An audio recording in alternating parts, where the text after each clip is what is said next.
Good afternoon, good morning. I'm Alexey Arfemov. I'm glad to see you and greet you here for the special report of the authorized of the Verkhovna Rada of Ukraine on human rights, the local program on internally displaced persons, support, analysis, effectiveness and perspective. Thank you everyone who are joining us and will join online. So let's start with the organizational things. So security is first of all. During the alerts, we will assess the threat, and if necessary, we will require you to go to the shelter and show you the path to it. As for the agenda, there are going to be 2 Q&A sessions. The questions you will be able to ask to everyone who is here in this hall and to the participants of the program. It's going to be a heated discussion, I anticipate, and interesting, as these talk how the internal displaced person program support works in reality. It's going to be a reality check, what tools are really working and what is just a formality. And the main thing that we need to change to provide the best support for internally displaced persons and for it to be more effective and systematic. So for the opening report, we have a special speech by the authorized person of human rights from Verkhovna Rada, Mr. Lubinets. Good morning, dear colleagues. I'm glad to greet you all here. I will tell you sincerely, for us today, it's not just a report, like a document, but it's one of the priority directions that our institution is working on, me personally, and we clearly understand that having the internal displaced persons as a category of our citizens from 2014, we have a lot of issues for their rights protection as the category of citizens of Ukraine. So when the idea appeared to work on this special report, we started to think, first of all, that we have issues and we need to know them, we need to implement them, and most importantly, we need to submit recommendations to Verkhovna Rada. As the authorized from Verkhovna Rada of Ukraine, I clearly understand that the position of not noticing this is the problem causes even more problems and even more complexity of those problems, and the resolution of those issues will require even more time and efforts and finances. And the quicker we will understand the issue, the easier it will be to cope with it for all of us. So today I represent, together with my team, the special report which you have in your hands, both in electronic form and in the hard copy. So I advise to all the internally displaced persons to read it, and you will find a lot of answers to your questions, probably. Definitely, this special report wouldn't be here without the support of our partners, and I want to thank the Red Cross Fellowship of Ukraine for their systematic support in preparation of this report and organization of this event. Dear colleagues, today we're gonna be talking not about declarations, some words, but some real solutions, real decisions, the budget, the programs, mechanisms of control, and most importantly about the people who were forced to leave their hometowns due to the armed aggression of Russian Federation.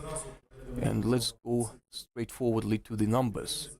In Ukraine, there are 4,609,109 internally displaced persons in Ukraine are registered as of this month. I remember that last year I publicly announced this huge number. It would appear to someone that we still have in the processes. Unfortunately, the Russian Federation occupies new territories, but the problems are even more. And what's the main problem is that most probably we don't have the clear mechanism to analyze those statistics. Second, a lot of internally displaced persons make decision to leave Ukraine abroad, and they simply take out of the status. They get rid of the status. And unfortunately, sometimes the citizens of Ukraine get back to to the temporarily occupied areas. Unfortunately, during the preparation of this report, we analyzed 1,375 local target programs and collected data from 1,368 respondents from all the regions of Ukraine. Out of them, more than 700 representative local government, 604 of local internally displaced person councils, and more than 100 of the regional councils. We are talking about all national picture, not just the separate regions. The total number is impressive. There are 1,375 programs for internally displaced person support. It's quite a large number, and the quantity of this program not always about the quality, unfortunately. And the question after this report were very shocking. You can see the picture, the map of Ukraine with the numbers of internally displaced person programs, and we can see certain inequality. In some region, we can see the support as a priority. In other regions, it's just partial. In some other oblasts, we can see the obvious deficit of the solutions and decisions. The strongest regions are Volynska, Vinnytska, Donetsk, Zaporizhzhia, Kyiv, Zaporizhzhia, Luhansk, Mykolaiv, Poltava, and Cherkasy Oblast. As examples, in Vinnytsia Oblast, 100% of communities have accepted the programs of support for IDPs. In Luhansk areas, Oblast, we have 144 local target programs, even in occupied territories. And we have the results, very tangible results. The priorities for internally displaced persons priority are also tangible in Zhytomyr, Zakarpattia, Vinnytsia, Odessa, Sumy, Kherson, Khmelnytsky, Chernivtska, and Chernihiv Oblast. Their communities either create separate programs or integrate the ADP program into the general policies. The critical situation in Ivano-Frankivsk, Ternopil, Kharkiv Oblast, and also Kyiv city. Those are the regions where the support should be most tangible, but on reality it's ignored. It's being ignored. And it's not about statistics, it's about different approach to human unity. Somewhere they're just waiting for decisions and solutions and try to, sometimes they make it and try to support it, and sometimes they just ignore it. And it turns our attention that we just analyzed the quantity of the programs, and then we will analyze the content and the essence of these programs. And separately, when I name the oblast, we have some exceptions that are the separate communities. When we are talking about Kharkiv Oblast, for example, we have positive example as a Kharkiv city, and today I will be talking separately about it. We also have a logical and painful question: why is it so? Why is this situation?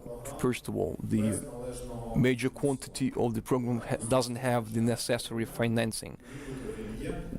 We allegedly have a document, it's been endorsed, but in practice it's just a dead document without any funding.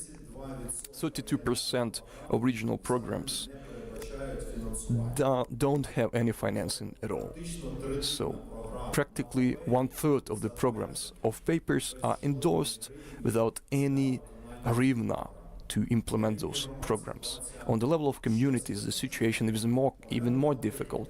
Let's look at the examples. On the Oblast and Kyiv city, 25 complex programs have been endorsed with general budget of 21 billion hryvnias, from which large quantity are prescribed for 25th year, but these numbers require clarification. For example, in Zhytomyr, Ivano-Frankivsk, Lviv, Odessa, Kherson, Khmelnytsk Oblast, and in Kyiv city, they basically don't have separate funding, so they have programs endorsed, they have results on the paper, but it doesn't equal to the real money which are going to the communities.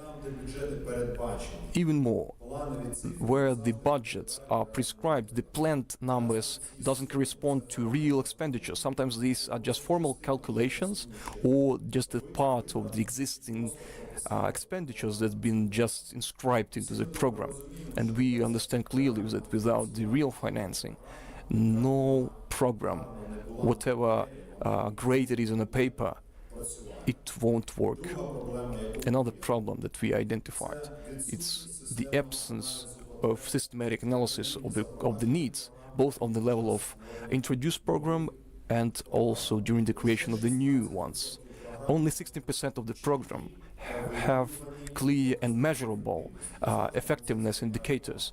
I always turn our attention to this because when the program is vague, without understanding how to analyze whether it's performed or implemented or not, without any specific criteria of effectiveness of this program, without the specific money for the specific measures, and when the agenda and the program is just like we all for everything good and against everything bad.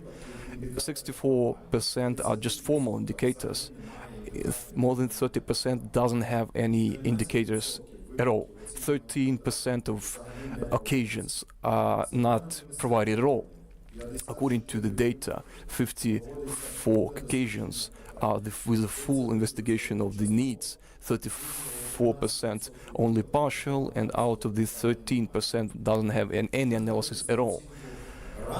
If we will take a look at the internally displaced person councils, when we did the questionnaires, and the picture that we had is little different, slightly different and better. 70% with full research, 22% only partial, and 8% without it. It shows not only the difference in assessment, but also difference in perception of the situation depending on who assesses it. And it's connected very frequently with the fact that the representatives of the ADP councils perceived positively that they at least accepted and endorsed this program, and it gives grounds to assume that it's a positive step.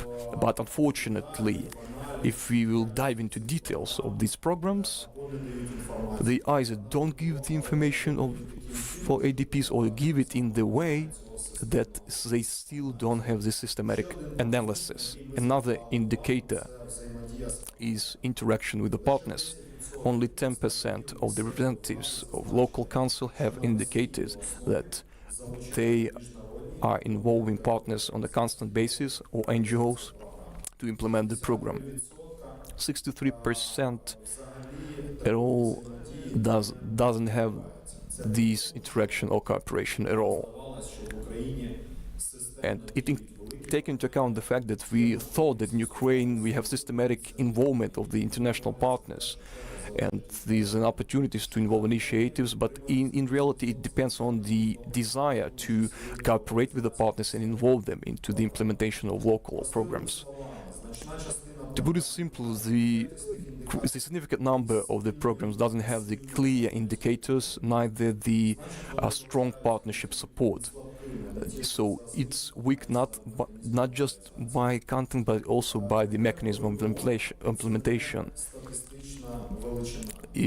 IDPs is not just statistics. They also changing with the security situation, with the life situation changes, and when we don't have the diagnosis, we can't take it into account. Third problem: absence of IDP participation into the decision making relating to IDPs.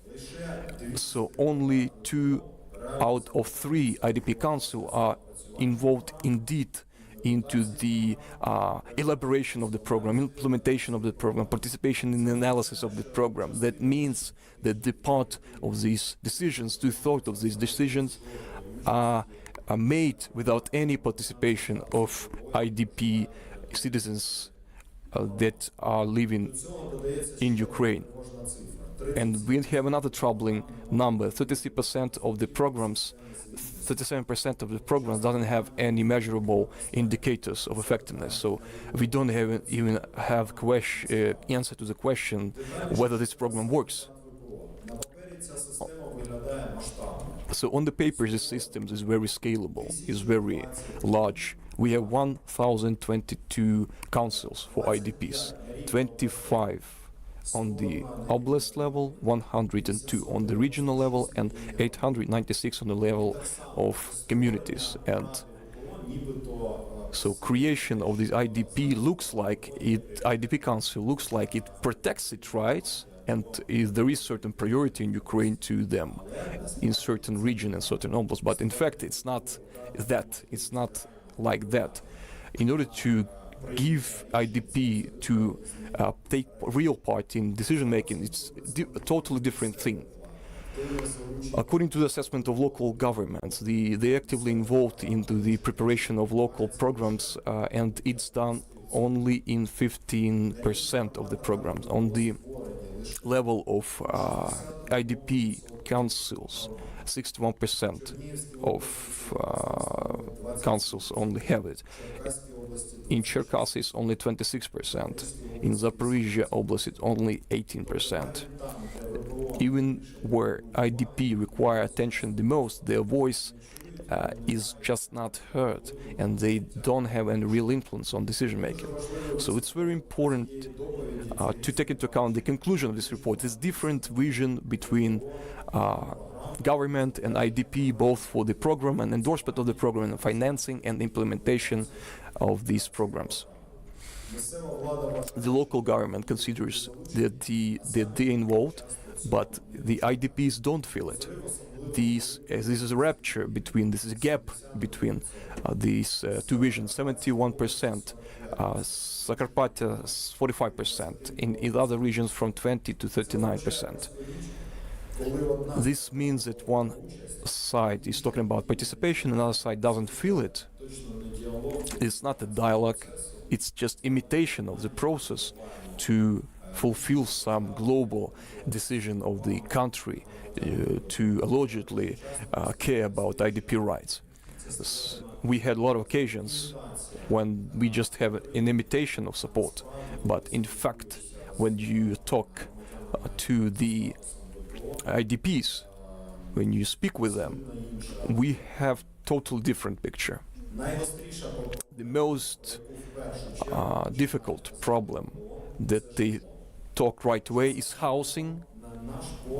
In our view, it's the biggest problem on the local level. For example, in Ukraine we have 1,075 places for accommodation of IDPs located in more than 480 communities.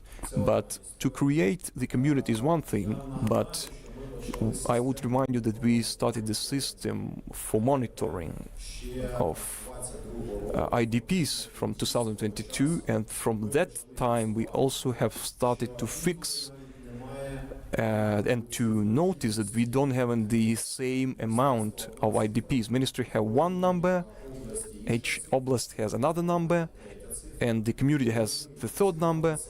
And when we took our own people and took the partners and started the trip to all these places where they live, we found even the fourth number.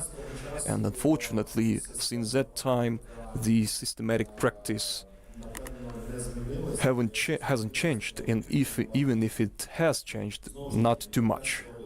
So it's been created, but how to receive this MTP and to dispense funds for their functioning? Only 312 local programs have these measures to create, to equip and support of MTP. So around 170 communities, they have this temporary place for their living MTP, but there is no concrete way how to get this in systematic way. It's troubling for us because the places are created, but there are no programs for their normal functioning. Problem exists, people exist, but no systematic solution, unfortunately. Our special report is not just analytics, not just numbers. We clearly understand that under this dry document, we are talking about destinies of more than 4.6 million citizens of Ukraine. So when we use the IDP term, let's for a second step out of this abbreviation, because this IDP term is most of all about our people, the people who, not of their own desire or not their own personal guilt, have lost everything. They were forcefully moved to their new places and depend on all of us, whether they will feel cared about and real citizens of Ukraine who require the respective attitude and respective care. It depends on all of us, but first of all on the executive government.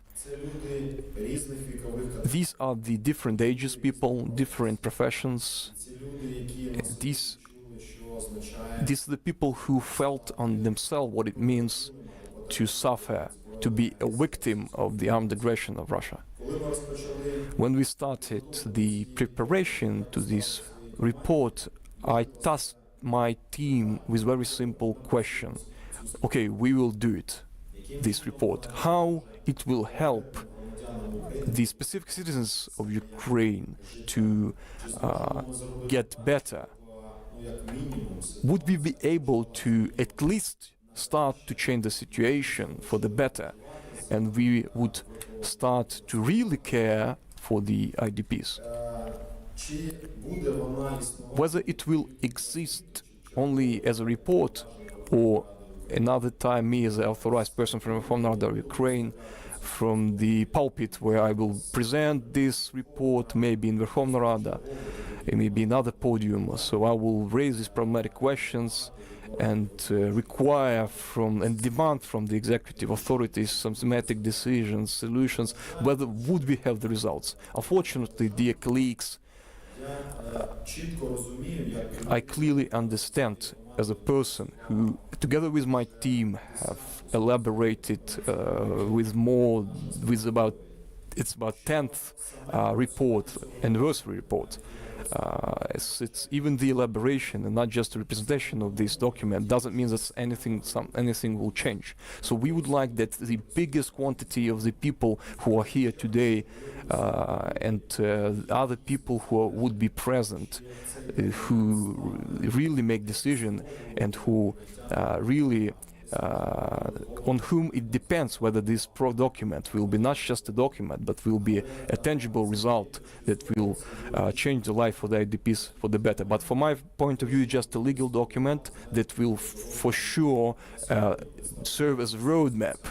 And while presenting this special report, I want to tell you that in 6 months we will publicly analyze in the same way how the situation changed in Ukraine. And it's my personal desire that it will change for the better, because if today we only naming oblasts, so in 6 months I will use a practice to name specific communities with specific directors and chiefs, those who have best practices and those who have worst practices. The significant part of this special report is recommendation from me as authorized of Verkhovna Rada on human rights. I consider them to be the urgent that needs to be changed urgently. Take also considering the recommendation to the Cabinet Minister of Ukraine to endorse the renewed strategy of state policy in the sphere of IDPs, endorse the operational plan of its implementation, to envisage the indicators of effectiveness and mechanism of control. It's important that the strategy should also include not just the mechanism but the obligations for the military administrations and these local self-government, how to implement the state local programs for IDP support, for Ministry of Development and Ministry of Social Policy, to endorse a methodological recommendation to, as for the development of local programs, they should be clear, strict, practical, how to assess needs of IDPs, how to elaborate on effectiveness measures and indicators, how to involve the IDPs themselves for decision making. According to my personal conviction, these local programs will remain unequal throughout all the territory of Ukraine. the recommendation to the local governments, authorities to analyze, renew, and or develop the measures of control and effectiveness indicators to provide funding and to provide the participation of IDPs during the elaboration of this program and the endorsement. The key message is very simple. The IDP support program should be an obligation, not just declaration for the self-governance authorities. We understand how many challenges self-government has right now. Self-governance authorities have right now, that they're lacking money, but you also are obliged at least to take some steps to show the IDP citizens of Ukraine that you value them and understand them as a full-fledged members of your communities, that these people can significantly strengthen your new community and automatically provide the opportunities for even to even create more opportunities for these communities. But this depends on you, first of all. With the same respect, it's very critical to enhance coordination between different levels of governance and non-governmental sector.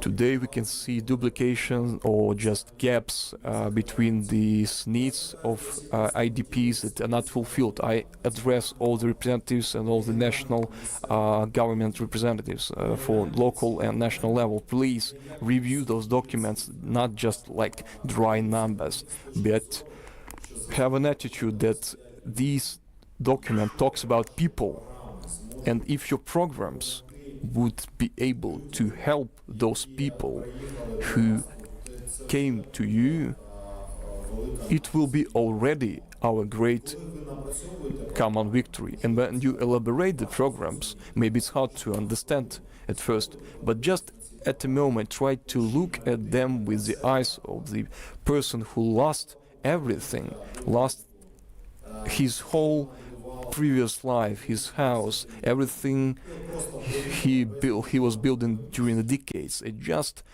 has to start everything from scratch in a new place. Maybe it will help you to change your attitude to the citizens, IDP citizens, and also to your work and your obligation for these programs. We are obliged to build the system where the protection of rights of IDP is not just formality, but the real solutions working every day.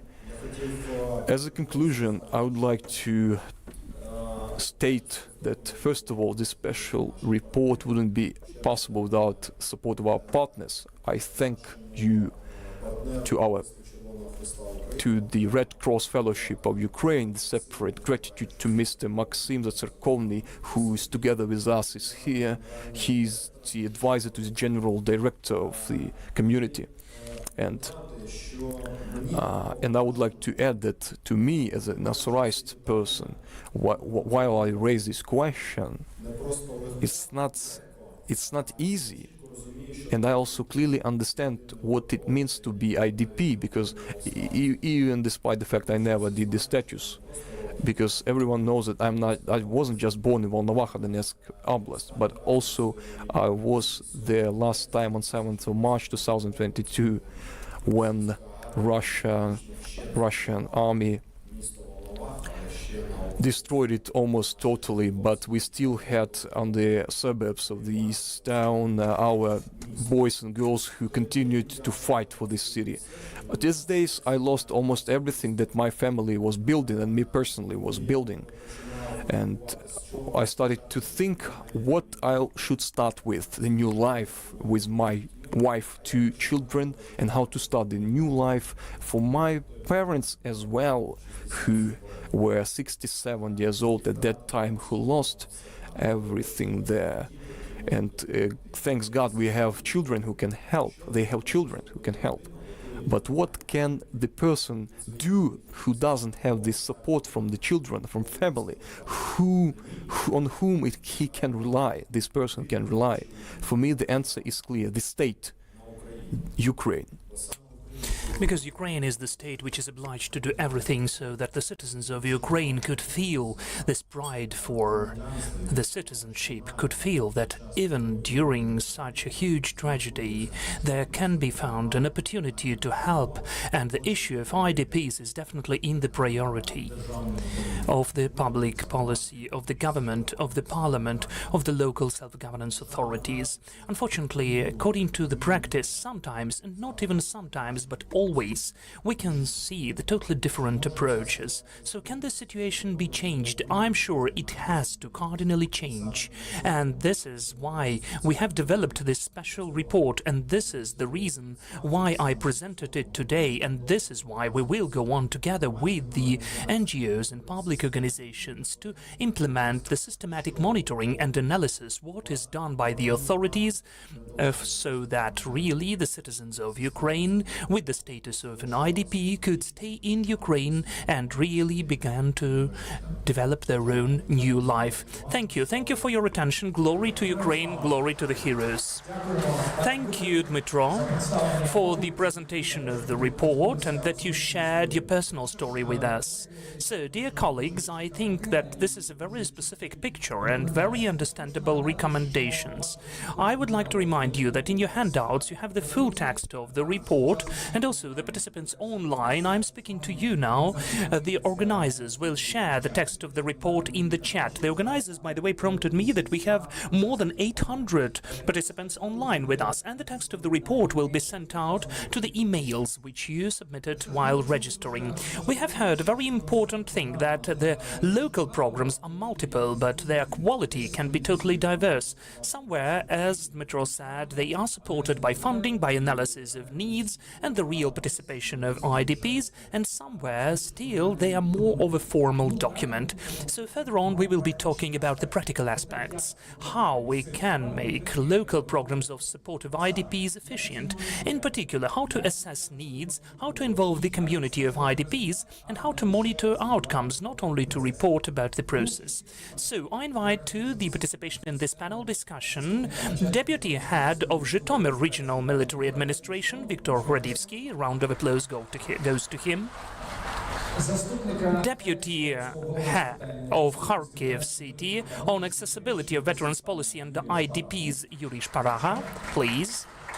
The head of IDP Council at Zaporizhia Military Regional Administration, Anastasia Parapolitsia, and also we are joined online by the deputy head of Kirovograd Regional Military Administration, Katerina Koltunova, and the moderator of our discussion will be the head of the project of Council of Europe for the access of people and main services for IDPs and people who are coming back to Ukraine, Svetlana Butenko. Please, I'm giving the floor to you.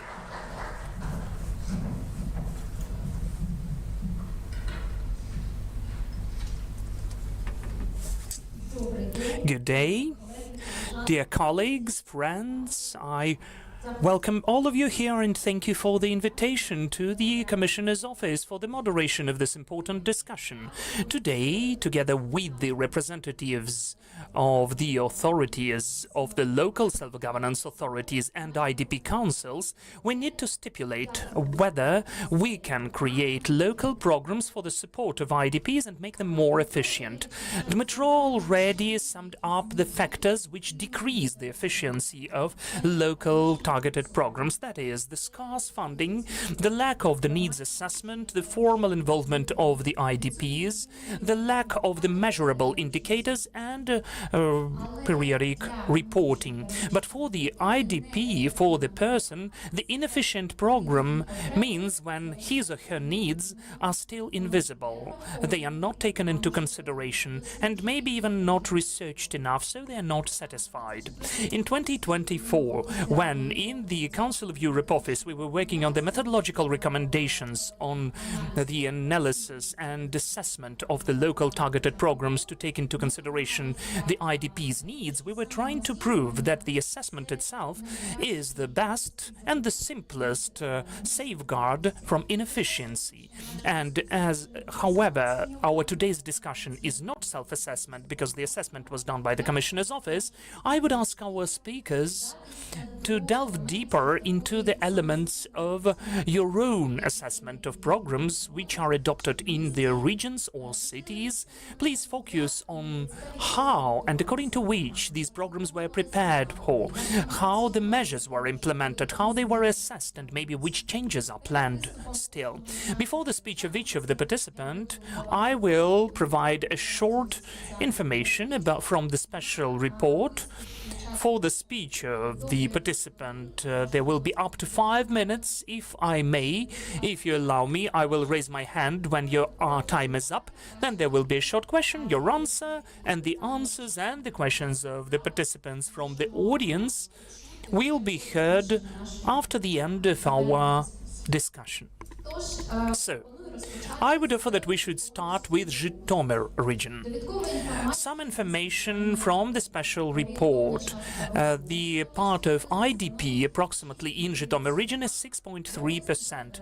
The region has adopted the comprehensive program of social support of IDPs for 2025. However, what we can drive attention to, the program does not include separate budget, and all of the measures don't have the timeline. So at the level of territorial community, we also have 61 more targeted local program, but only in half of the cases before the creation of the program there has been the needs assessment, and only in the half of the cases as well there is the mechanism for the efficiency assessment. So I give the floor now to Viktor Gradivsky, Deputy Head of Zhytomyr Regional Military Administration. Please comment and reflect about this topic, but please take the mic.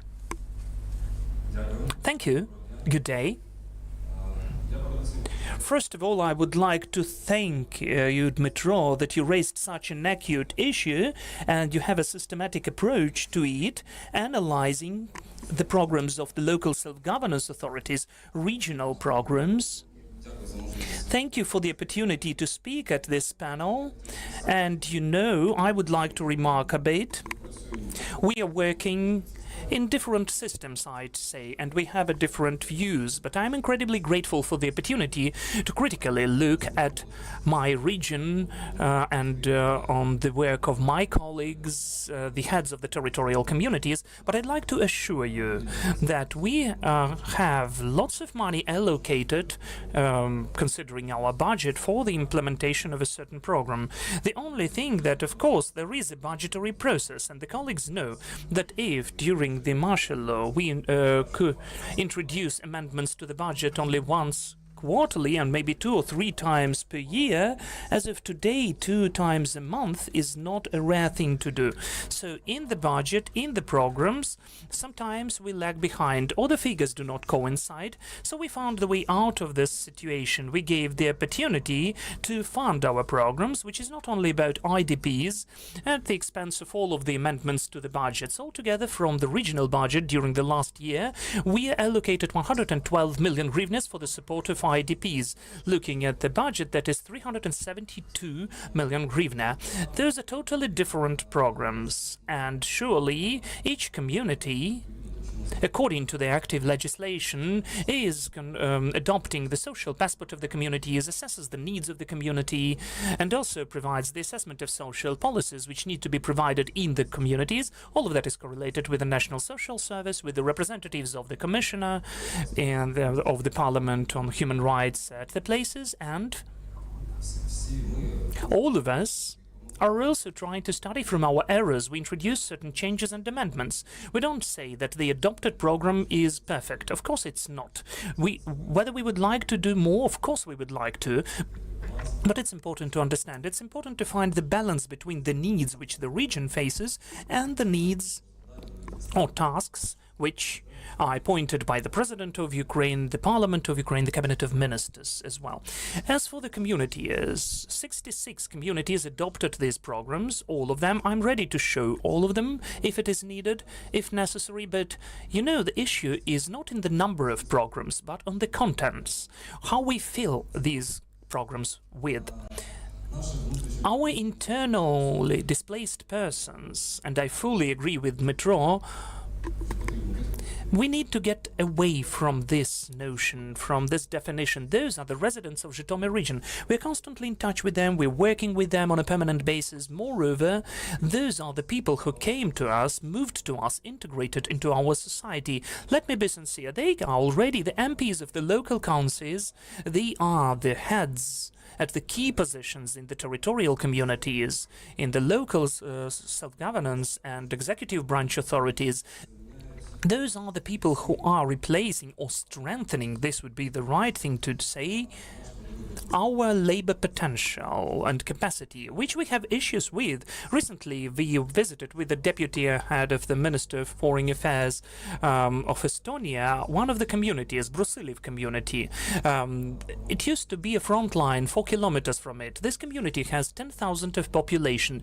During the beginning of the full-scale invasion, it has been doubled. There was not a single building without the IDPs there. At the point now, we have 1,100 of our defenders protecting our state from this community, originating from it, but the need in labor resources in this stuff is still relevant, and partially it is replaced by the IDPs. We do everything possible so that we could make their life as convenient as possible. Which issues we face? Let me be frank. 1 minute left. Okay.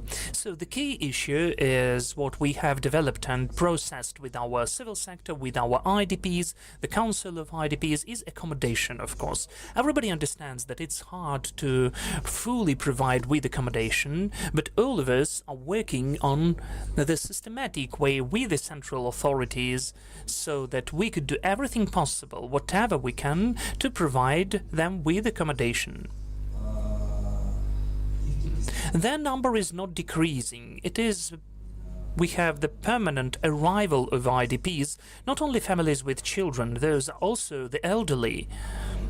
We are using such an actively such an service as the nursery support, which has been developed by the Ministry of Healthcare, and I am grateful to other ministries who have adopted certain resolutions allocating funding to equip the places of temporary residence, and we also involve our civil sector like ICRC, Arcada, like Caritas, who are also actively working, and they are both helping to improve and develop and construct accommodation for the IDPs in our places for temporary residence, but they also are working to improve the accommodation which people have provided voluntarily, charitably, so that the IDPs could use it totally for free. But someone has repairment works, maintenance works, and all of that is very important. And the third issue, which I'd like to focus attention on, is the barrierlessness issue, and that is more about an aspect of the work in the media, of the change of information field, when we specifically understand that this is the necessity and the requirement of today to create the barrierless space, not only physically, but the whole spectrum, which includes the notion of barrierlessness. But simultaneously, we'd like the society to understand and perceive it. When we develop barrierless routes so that our IDPs, our defenders, could use the services which are provided by the communities at the places, the administrative and social services, we even provide construction works, people need to perceive that in a proper way. And do not, they shouldn't say that you should allocate money for drones only or to protect our state. Of course it is needed, but I think that this is the issue which is incredibly important as well, and we need to raise it too. Thank you. Thank you, Victor. It's very nice to hear that you consider the IDPs as the strengthening of the community, in particular in the staff potential, and you've already touched the issue of the needs, in particular the needs for accommodation. But altogether, what do you think? Whether the researched and assessed needs of the IDPs in your community are satisfied enough? I would consider this issue in a broader fashion. we don't have just a Zhytomyr territorial community, which is one and big one. We have 66 of communities in each of parts of our region, and every single one of them has its own peculiarity. Not all of the communities are like Zhytomyr. There are rather smaller communities which consist of 4 or 5 villages.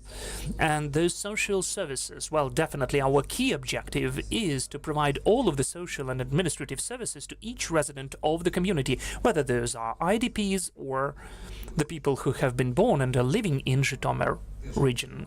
The key objective, well, we need to understand that this is the full integration of IDPs into the society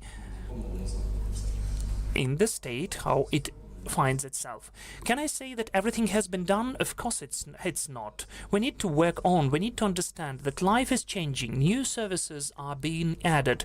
And our task is to develop such a system when the IDP would understand that he or she can use all of the services which the state provides.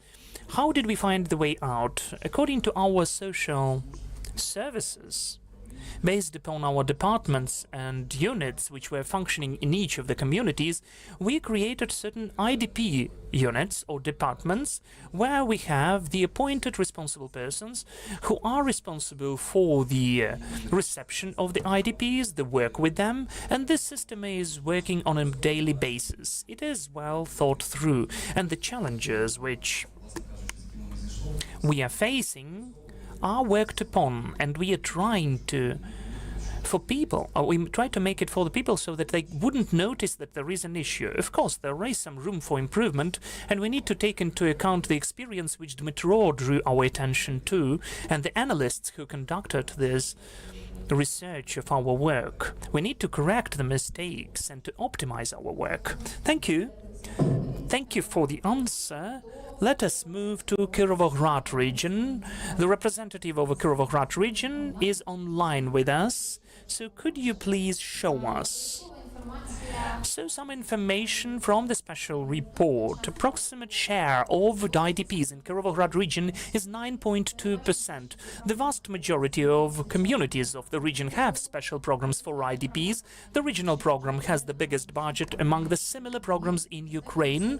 A rather high level of activity of the IDP councils, and one of the highest levels of the satisfaction of needs of IDPs according to the assessment of local authorities. So I give the floor to Katerina Koltunova, who is online with us. She's deputy head of Kirovograd Regional Military Administration. Could you please comment and reflect on the topic of the programs and their implementation?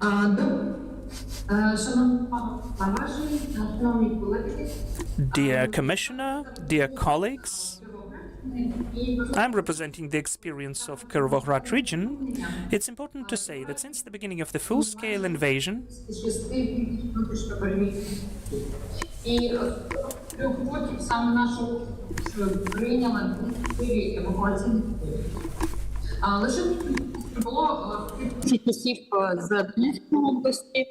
і загалом в регіону це найбільша кількість людей, понад 31 тисячі з Донеччини у нас. Харківської області близько 13 тисяч, з Херсонської майже 2,5. Звичайно, я вибачаюся, пані Катерино. Колеги, взагалі чутно, що говорить пані Катерина? Colleagues, do you hear her words? No, we do not. Let us wait for the quality of the sound, and we hope that the technical team will help us to deal with that. Thank you. Could we now give the floor to a different speaker? What would you tell me, so that we could hear? Katerina, we do apologize. So far, your sound is not sufficient. We were trying to do everything possible, but it's hard to understand you, so we can lose the essence of your words. I would offer that we should move to city of Kharkiv. We are joined by Yuri Shparaga, deputy head of Kharkiv city, on accessibility of veterans policy and IDPs, and a short information from the special report. Instantly, let me say that in the special report we are speaking, and the main data was taken about Kharkiv region, not about Kharkiv city. So Yuri has the opportunity to reflect, not to comment on the outcomes of the assessment by the office. So the approximate share of IDPs in Kharkiv region is 19.7%. Altogether, the region has 56 communities and 17 programs for IDP support. All of them are special ones. Out of 52 IDP councils of different levels created in the region, the active participation in the development of targeted programs were taking part 12 of them, including the IDP Council at Kharkiv City Council. So, Yuri, please, the floor is yours. Good day, dear colleagues. First of all, thank you for the invitation for such a respected audience where I can express our position and to tell how we live in Kharkiv. So, as of today, let me start with the following. As of 21st of February 2022, the population of Kharkiv city was approximately 1,600,000 people. After the invasion into the city, you know that Kharkiv had street fights and combats. Kharkiv was at war since the first days, so the city was left by 1 million people. So we had approximately 100,000 of population left. The population was affected since the first days. The residential buildings were destroyed, as well as the transport, land transport, and the population of Kharkiv moved to the underground for about a couple of months, more than 2 months. Some part of the population of Kharkiv city were living in the underground. This was the situation. When the people were taken out of the underground to launch the transport system, to begin the adaptation to the current situation which the population of Kharkiv city found out itself in, the mayor of Kharkiv, Igor Terechov, said a key phrase: "We don't have IDPs anymore. We have new Kharkiv residents, and that's it." We had the population which has been affected. Who was affected more? The resident of northern Saltivka part of the city, where the house has been destroyed, or the IDP who moved to our city from Luhansk or Donetsk regions? So all of the people were found out in the same boat. So transport has been launched. The first decision taken by the local council about that was to create free trips using public transport for Kharkiv residents. So is it needed or not when everybody was affected by the war? So the mayor of Kharkiv took the decision to make free public transport. It is free still, including the underground, for all of the Kharkiv residents. Then there was the issue of food, of hot food for people. Some buildings were destroyed, and we had already 90,000 of them then, the ones who moved to us in 2015. 90,000 of IDPs were living with us. We were working with them, met them on the streets. These people have adapted to Kharkiv life. They bought their apartments. They were living their normal lives. The next decision taken by the local council was to provide hot food for free for the residents of Kharkiv. As of today, free food in Kharkiv is allocated on a daily basis for 58,000 of people, including approximately 12 or 13,000 of IDPs. We have a certain procedure according to which these people are getting food. 9 points where we give out this food in Kharkiv city. The system is working in a stable manner. The heads of the local administrations are communicating with them. This is a kind of a family. Every head of administration knows his or her IDPs, especially the ones who, because of certain circumstances, had complicated life circumstances and so on. That is why today in Kharkiv, as I already mentioned, we have free food for the IDPs, for the ones who need that. We have free public transport, including the underground, for everybody. The next stage is employment. What needs to be done? The enterprises began to move from Kharkiv city. It's natural. It's comprehensible. We took a decision at the level of the local authorities to exempt from the taxes, from the tax for land and for real estate for the businesses of Kharkiv city, so that the turnover money which these enterprises had to invest into the production and to create job places. Yes, I understand that this is the budget which we had to fill in, let alone the economy under the conditions of war. I will not analyze this or that action. I could say that we exempted from taxation some of the enterprises, and this money through the income tax we could give more jobs to the people, and they came back to the budget. Yuri, you have 1 minute left. I just barely started. But so much time has passed. Okay, let's move on then. So the budget of Kharkiv is balanced today, and there is no need to reconsider it, to change or to cancel free public transport or free food as of today. As for IDPs, as of today, in Kharkiv city, we have 212,892 IDPs, and every week we increase the number of IDPs for about 100 persons. It's not transit. People are coming here and staying in Kharkiv city. As of the organization of work, we've created a special department at Kharkiv City Council which deals with the issues of IDPs. We opened a separate center for the administrative services provision so that all of the services which are needed by the IDPs, for them not to stand in long queues and so on.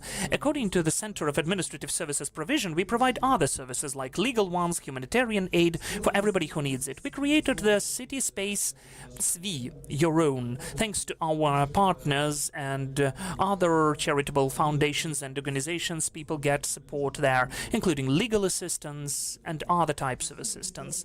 We have the city targeted program for the construction and acquirement of accommodation for 2030, and for all of the categories. These category can be used by the IDPs as well. We have zero interest loan. As for the integration, we have the card of Kharkiv resident. We have 150 partners providing the work of this card. This is the discount in the shopping malls for the realtors. The card for the Kharkiv resident is given as soon as the person is getting to the city of Kharkiv.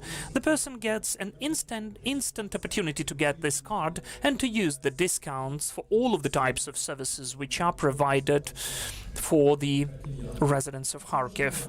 Employment. Only in the healthcare institutions of Kharkiv we employed 724 doctors. The educational institutions have 822 teachers. And we also have lots of people employed in the communal and other enterprises of different types of ownership. The Center of Employment is working actively, where we offer grant programs, different types of assistance for employment. It is working well as well. 57 places of temporary residence of IDPs exists in Kharkiv as of today, where we have approximately 7,000 of people.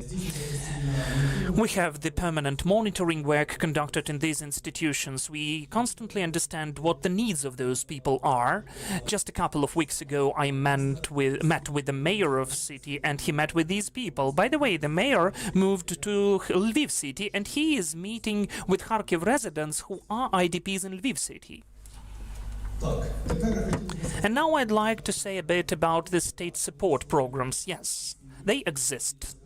And let me say that we have e-recovery, e-Osela working well in Kharkiv city. We have approximately 36,000 of documents registered so that people could get accommodation. And we can see the real picture. People are getting accommodation. What else would I like to add? So, as for our resolution, 1176 could be taken as the basis to provide IDPs with the accommodation in the future. As for me, this is a wonderful resolution, a wonderful mechanism. We can take other categories of people and provide them with accommodation as well. So people are getting money, so people can get to the market, and the market will respond. They will construct something and sell something. Yes, not everyone can get accommodation in Kharkiv city, in Kyiv city, but still people will have the opportunity to get accommodation. The mechanism is practically working, and I need that it needs to be upscaled. And separately, I'd like to delve deeper into 815 resolution. It's remote access, right, of healthcare monitoring. If you cannot do that, just go to Vovchansk city. If you need to examine the building, if you speak about the Vovchansk, there is a huge building which is a small pile of debris, and the smaller building has the smaller pile. So this mechanism is not working, and I'd like to consider this issue as soon as possible. Why?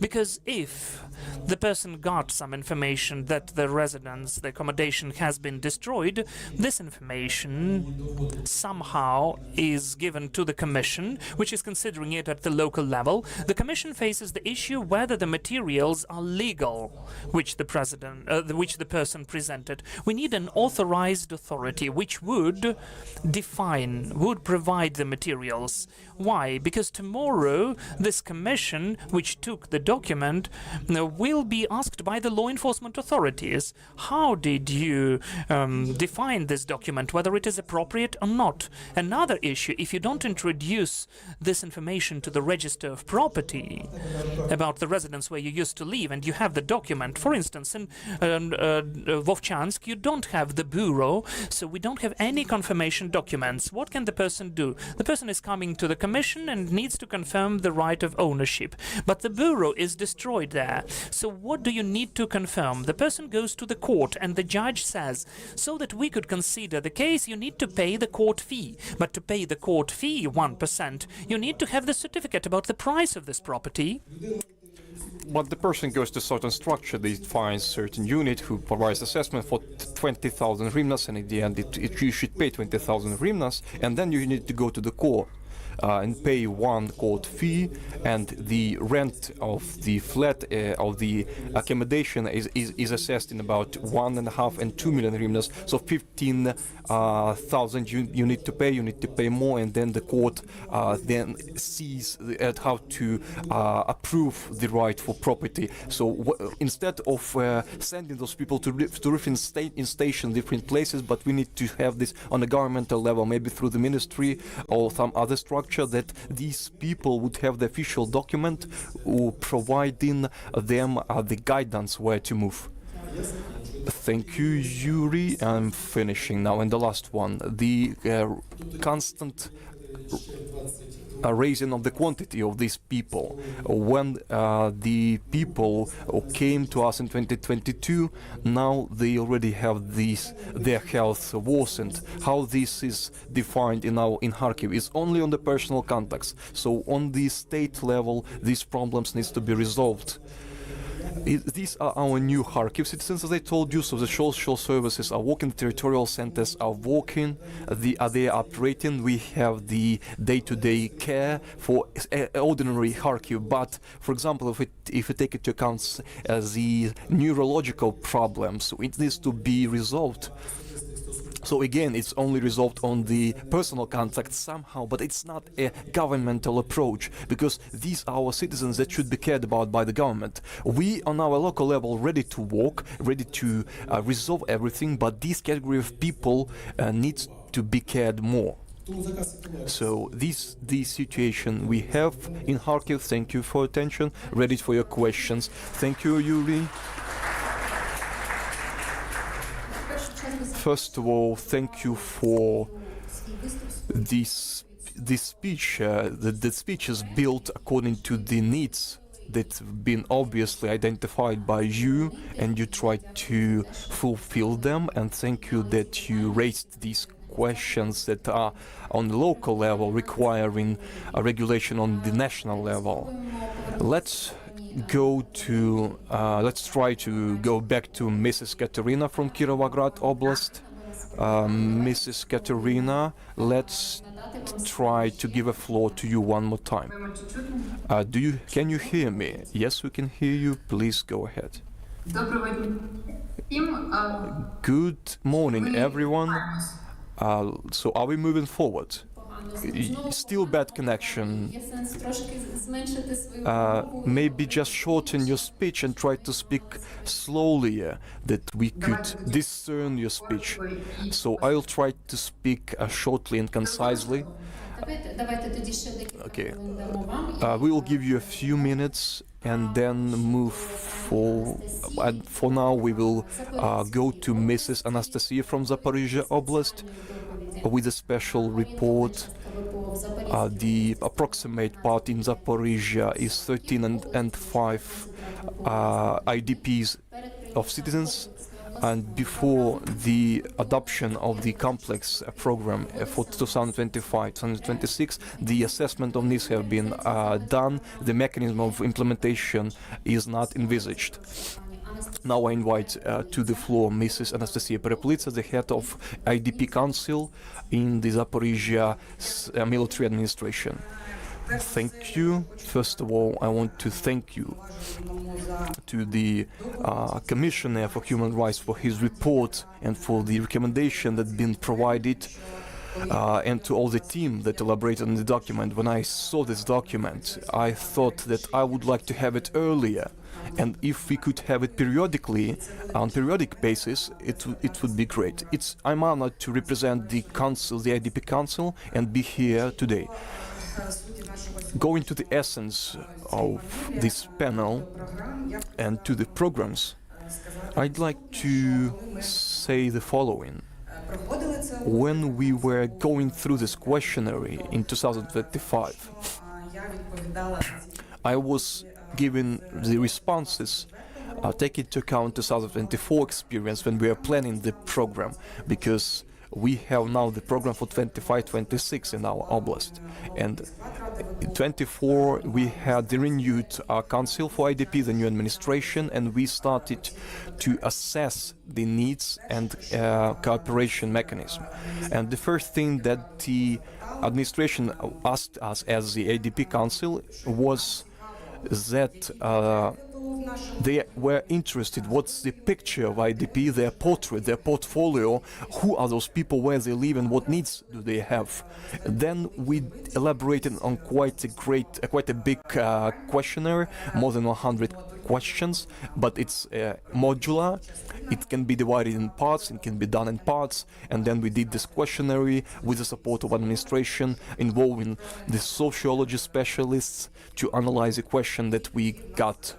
And then in 2025 program, on my opinion, this program took into account the assessment of the needs that we conducted then.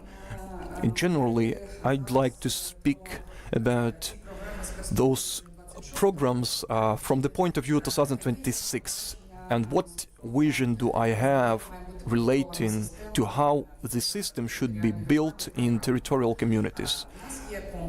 We have complex programs for social protection, which should encompass all the IDPs as the citizens of the community. We have relevant legislation. The community should change their documents, should also include in their statutory documents the IDPs, and local programs should provide all the services and all the support to IDPs registered on the territory of this community.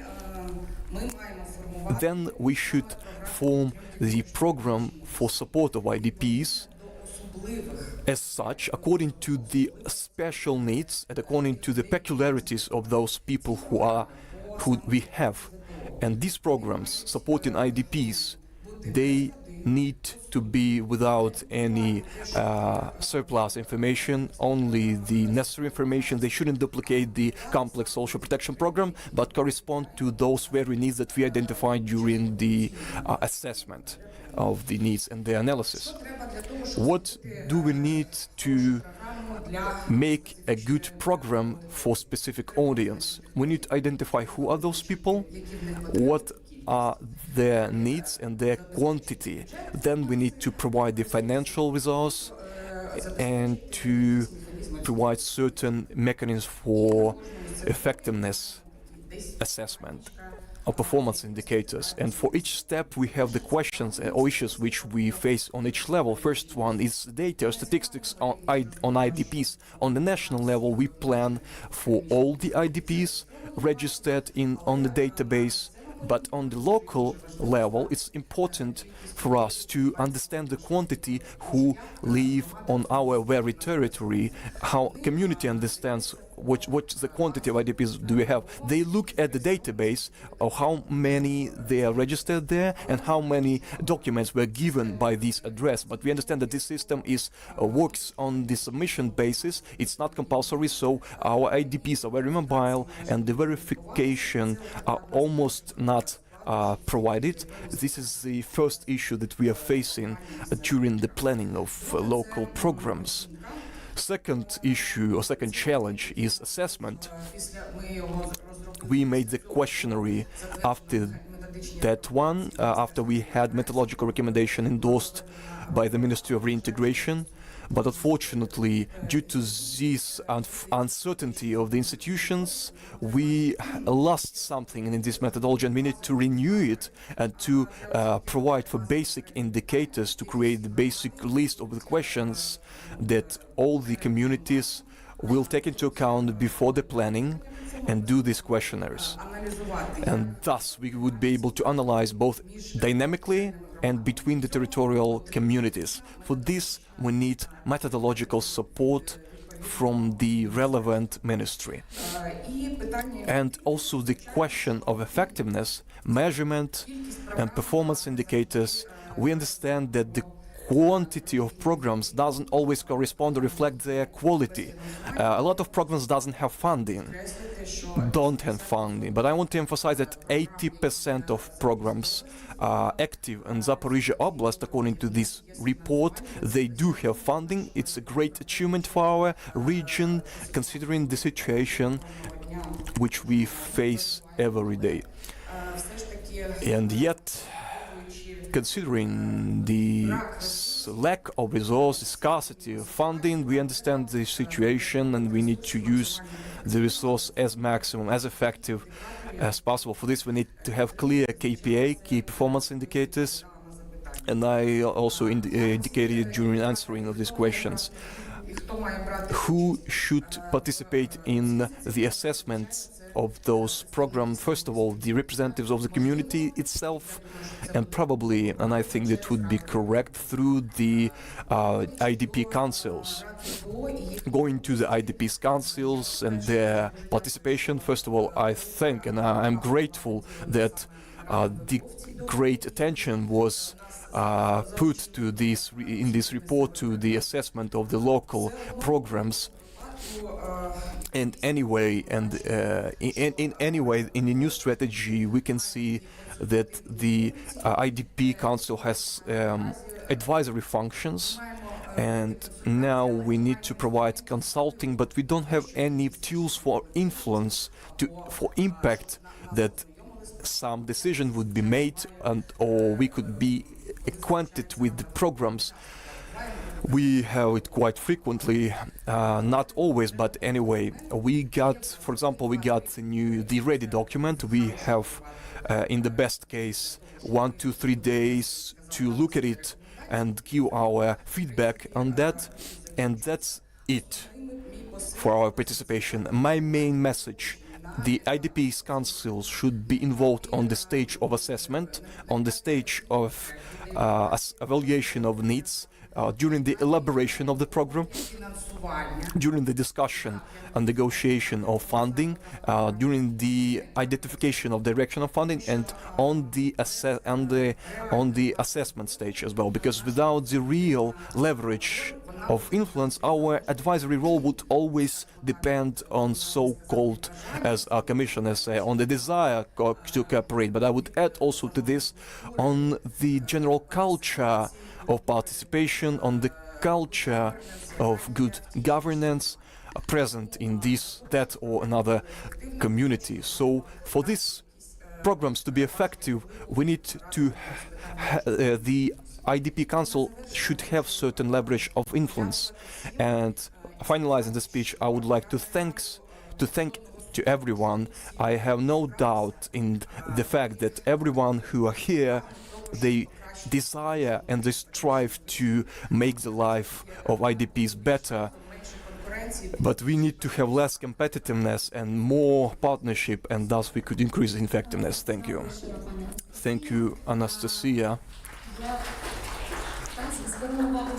I would turn your attention on this very clear dispensation of these needs, of these criteria, what we need to look at in terms of IDP Council, and you also draw your attention that we need to involve other IDP's Council, and also to the colleagues who are here from self-governance authorities and state bodies.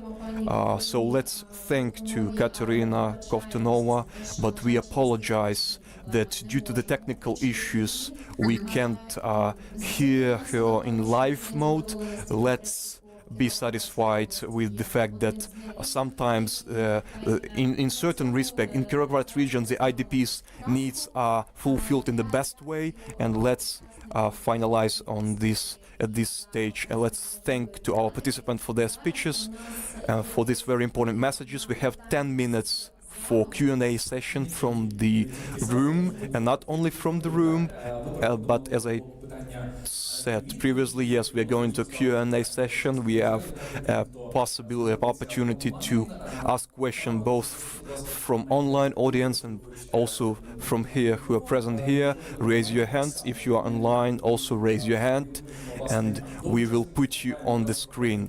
To online participant, please also turn on your camera that we could see you, and also you have an opportunity to write your question in the chat. So please represent yourself and ask your question. Thank you. Hello everyone. I will be speaking on the next panel, but as for now, I would like to thank to Dmitro Valerievich and Maxim Tkachenko from Ukrainian city of Lugansk. I am the parliamentary of Ukraine, and what we are talking about today, these local programs of IDP support. Unfortunately, I can't see the ministry representatives. Do we have them? I hope we have them, and I want to state that fortunately during last few years the government, in terms of IDPs, the government has no clear stakeholders, no clear ministry who would deal with analysis of those local programs. Unfortunately, we lost the reintegration ministry. We have now this vague ministry of unity. We have very also unclear rendering of authority for IDP rights to Mr. Kuleba and his people, and who did nothing during this year. We speak openly about it. And now we have the new governance from Ministry of Social Policy, who is now gaining momentum, tries to gain momentum on everything that the Ministry of Reintegration of Development of Territories should have done. Something they can do, something they are not able to do. That's what we need to discuss with the Ministry of Social Policy. But we're not talking about government. We're talking about the fact that, thanks God, we have the State Commissioner officer from Verkhovna Rada, and this office has thousands of directions of activities, and they, among those thousands of direction of activities, they also deal with IDP. And from my sincere heart, I want to thank you for this analysis of all those programs. Unfortunately, I wasn't present from the very beginning, and I would read this analysis in the nearest future. And I want to state that as of today in Ukraine, for me personally, as a displaced person, for parliamentary also, we have two categories of people who can give assessment to this report. Your institution, first of all, thank you for that, and people themselves. That's the most important for me, when people have their own assessment. When we go there, we meet with them on the street. And when I hear, for example, Kharkiv people who left a city and they dream about getting back because they feel support of their own native city, and the another side of the coin, and here I'm getting understanding. Обожнюю такі промови, коли він відривається.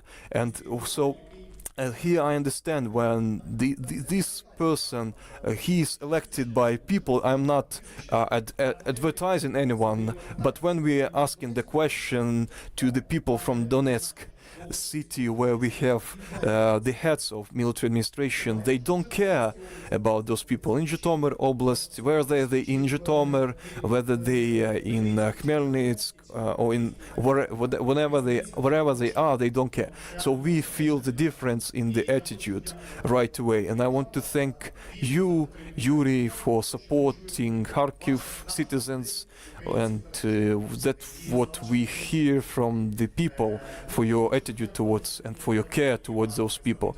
And I want to thank the representatives from local and military administration, to the Zhytomyr military administration, which will provide the policy as TSK, as MFO, and we know that in Zhytomyr Oblast, yes, I want to I want to state that we don't have a large quantity of IDPs, but it still has the role. It cannot, the load is different between different oblasts, but still we want to thank Zhytomyr Oblast, Zhytomyr military administration, for supporting IDPs in Zhytomyr. And if I have still 1 minute, I have another separate case I want to say about it. Yesterday we have changes. The city head, Lutsk city head, was replaced. And a year ago we were reported when we get there in Lutsk how many departments of social protection, how many people does it have? 100 persons involved in the department with the social policy. And then I ask who deals with IDPs. Currently we will show you who does it, who do it. But we have additionally 25 people. We had this new branch for veteran protection. Okay, great. And who works with IDPs? We don't have this branch for IDPs. So it means that you work for veterans protection, you take 25 more people, and for IDP you don't have such a branch. So, and then they start to manipulate, to twist facts. You don't want to help veterans, Maxim? No, don't twist it, please. I have a question. Why you do have this veteran protection? Thank you for that, but you still don't have IDP branch. And in a year, we just talked with the families in the ordinary meeting, the family from Slavyansk. And they live, or from Bakhmut or from Slavyansk, I don't remember already. I just saw Mrs. Ulyana, she's from Slavyansk. So the person lives for 4 years in Lutsk. And mother, father, son, blind with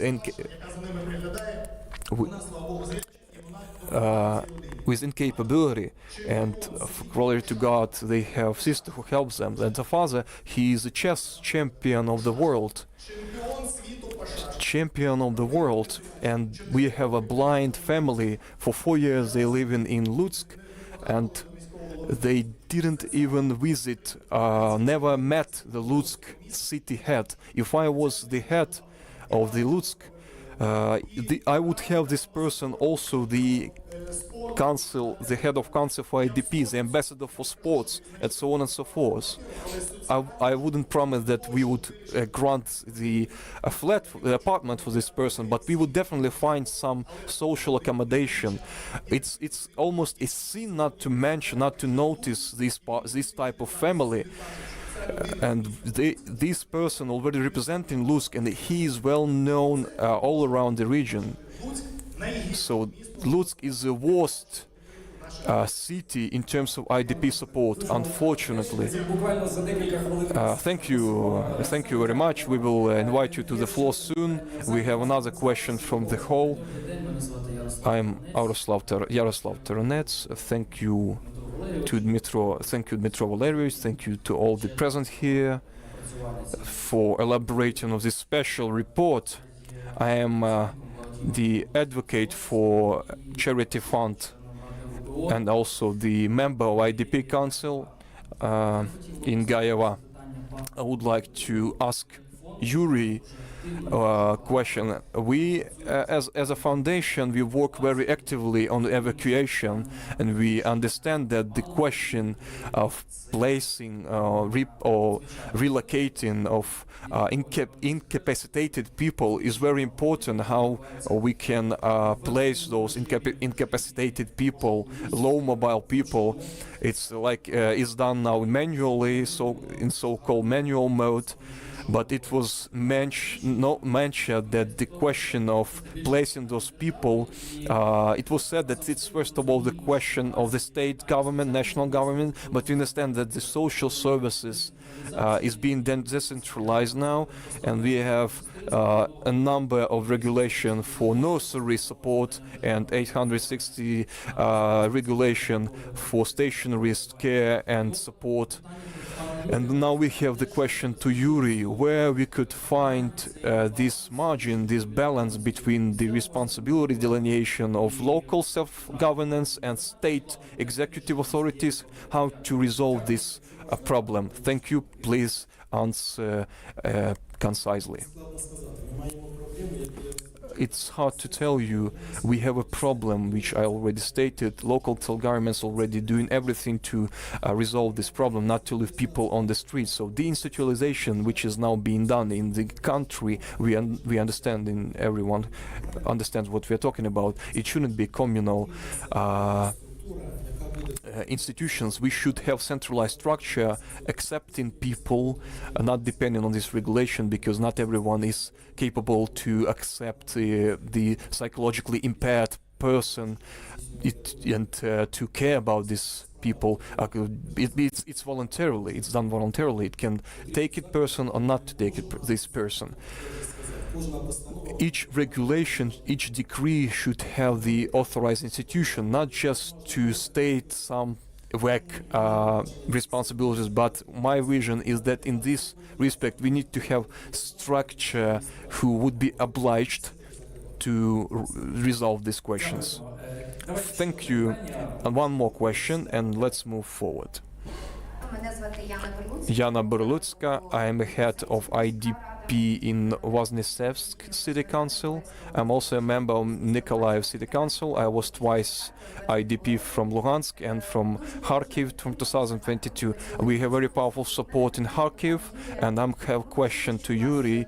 We heard that you have more than 150 partners in Kharkiv city, but I would like to know which budget funds this program for free of charge transportation and free of charge nutrition. And second, I would like to see where we can find these programs to have to see the details. You can find it available on Kharkiv City Council website. The transportation for passengers, it's financed by city council budget. Thank you. A very big desire to ask, please. To ask question, please go ahead.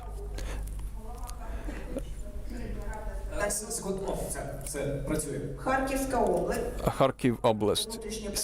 Head of IDP Council in Kharkiv City Administration, Oksana Radic.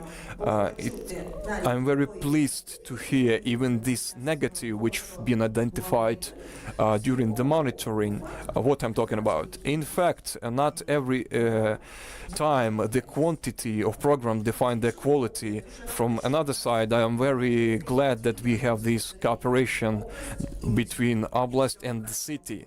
If we are talking about internally displaced persons, it's Kharkiv city. We used to all the time it was a student city, and now the largest quantity, which Yuri stated, is internally displaced person, which are living in the temporarily locations in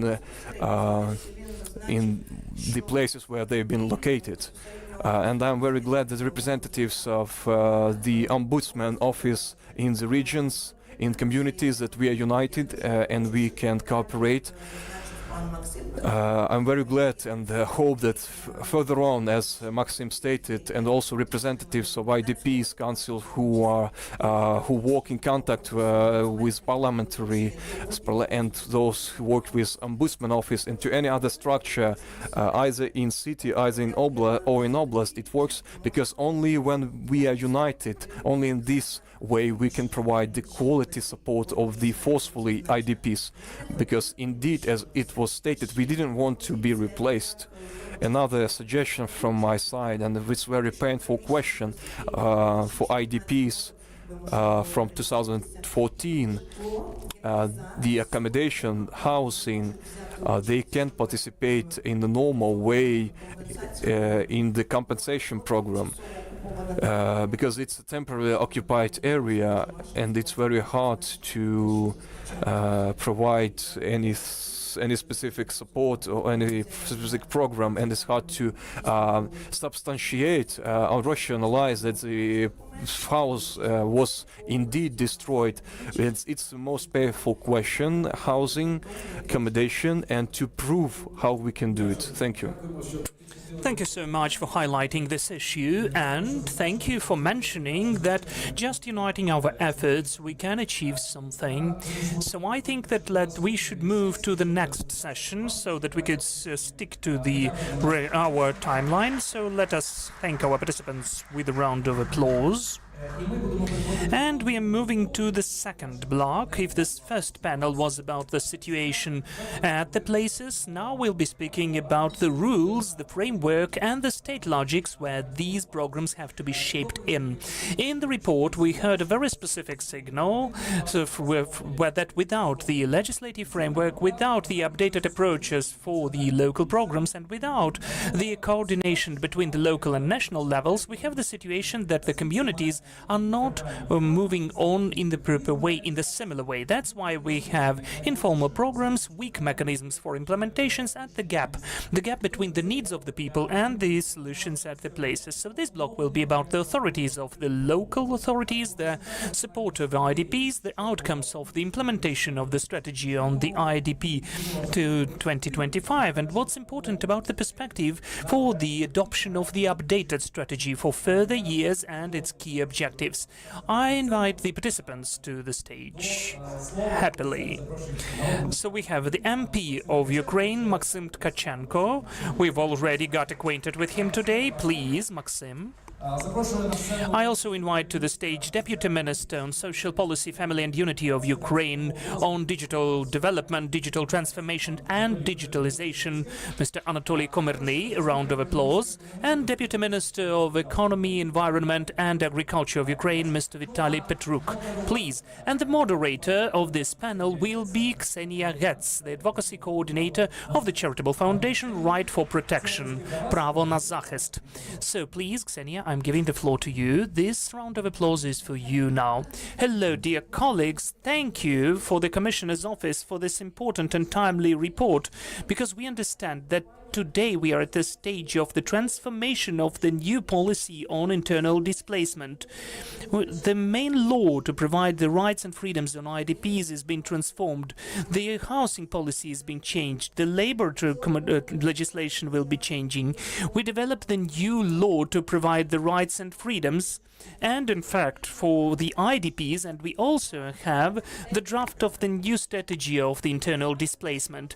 And in fact it seems to me that this event is not just what has been done and has to be done by local self-governance authorities, and the community is taking accosting the IDPs about what opportunities they have, and that they are not only executing the national programs for support, but also it's important that they're shaping the policy to protect the rights of the IDPs and the affected population, and they can create unique tools for support at the places.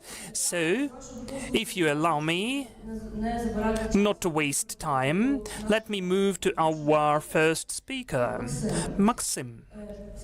Could you please tell, in fact, As of now, the acting legislation foresees the development of the local programs at the level of discretion, and we understand that today the presented report mentioned rather worrying data that 16% of all of the programs out of 1,375 do not have specific outcomes.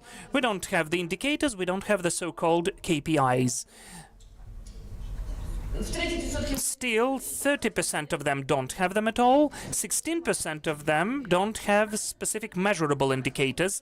So, on the 11th of March 2026, the Parliament of Ukraine created a temporary investigative commission.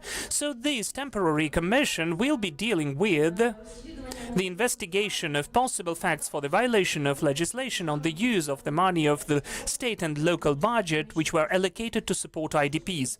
It's a very important initiative. Could you please tell, does this temporary investigative commission plan to pay attention to the local programs in its work, for their funding, for their efficiency, productivity, and what's the most important, will the temporary investigative commission consider the level of the needs satisfaction for the IDPs in their work? Ksenia, thank you. First of all, I'm happy to see you, as always. Thank you for the moderation, thank you for the question, thank you for the announcement, which I also would like to mention that already we had the beginning of the works, and yesterday we had the second session of the newly created temporary investigative commission. I think that many of you have already met in this or that city or region. We met during the sessions of different temporary commissions, and the investigative commission was on humanitarian aid, and to be more specific, as it was properly mentioned, the theft of humanitarian aid, which we could see in 2022 and 2023. There was something to steal, so there were facts. In 2023, 2024 and 5, it was already the special commission. What's the difference between the special and the investigative ones? That the special commission pays more attention to the creation of some new legislative initiatives, some new offered resolutions to the government, amendments to the resolutions, but the investigative commission, which you're asking about, which we created, and the head of this commission has become the MP, who is also the IDP from Donetsk city, and he also used to work in Kherson city. I think you know him, Serhiy Kozer, who is the co-head of our interfaction MP union, the IDP of Ukraine. Yes, whatever you asked about and listed, all of that will be dealt with. And definitely one of the main sphere of work will be to go on with the work which the Office of Омбудсман did. Today we spoke about that during the first panel, and now we'll be speaking about that. We'll be speaking about the analysis of these programs, we'll pay attention to them, and the question which you would like to ask, I guess, and I will raise it as well, whether at the legislative level, if I don't properly formulate it, help me, whether at the legislative level we need to adopt certain compulsory programs from the local authorities, from the local self-governance authorities, which need to be sent for the support of the locals. Look, Yuri, people, well, let us be frank, people from Vovchansk, a huge number of them who are now living in your city. By the way, you have such a city, Kharkiv, which is an example, as well as Zaporizhia is and Mykolaiv is the complicated situation. But still, I'm sure, as I mentioned above, you will cope with that you have both a huge number of locals who are affected on a daily basis, as it is Kharkiv, and many people who moved to, I say that they are local displaced persons who moved within their region. But we understand that the people who moved to Kharkiv from Vovchansk, a huge number of them will become Kharkiv residents. residents. So naming them IDPs, it's also the question. And the same question is to many city heads, or their deputies, line deputies, and IDP councils. So, the statistical data, 1 out of 10 answered whether they knew what's the number of the people came from which cities. No, they knew only the overall number.